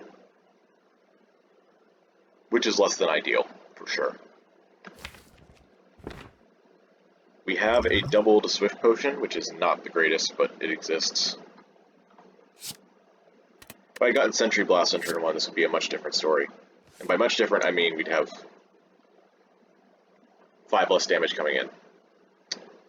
So I'm going to try and clear the hand a bit. Let's get rid of Ancient Construct since I have no need for it. So now we're hoping to redraw into either Amber or Curl Up. Amber or Curl Up? No, we have... No, I was hoping to do something with Shield Charger, but I guess it's just Curl Up now. And we're hoping to draw into it with 1 or 0 cost. So very low chances of success here, but the best way to save HP.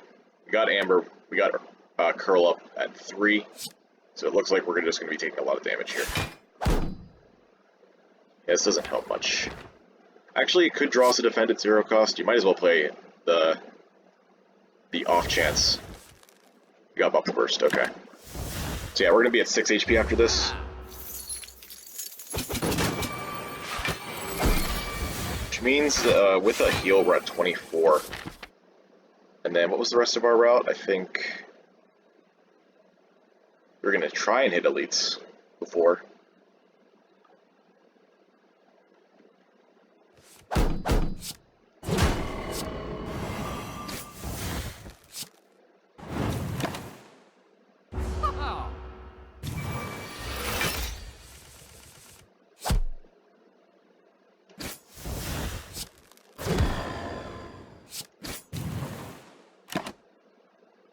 Okay.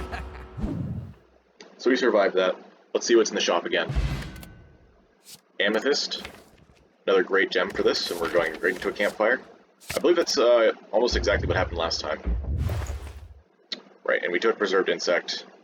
We were having way too many cards in our opening hand to take Deck as Washers, although I don't think we could even afford it last time, because we didn't get the 100 gold from that event. I took this, and this, and now this time we have room for a card remove, which is interesting. Or we could take another Sentry Blast, if we felt so inclined. Another potion could be a thing. This is Ooze Infused Drink. Add 8 random 0 cost to your hand, doubled from 4. This potion absolutely sucks with Sacred Bark. Fire Potion seems like a good idea too.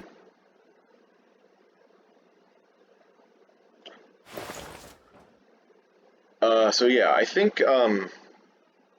the big thing that I forgot when considering the Jax event was the fact that 21 damage would have been the maximum we took during that fight. Because of defensive mode.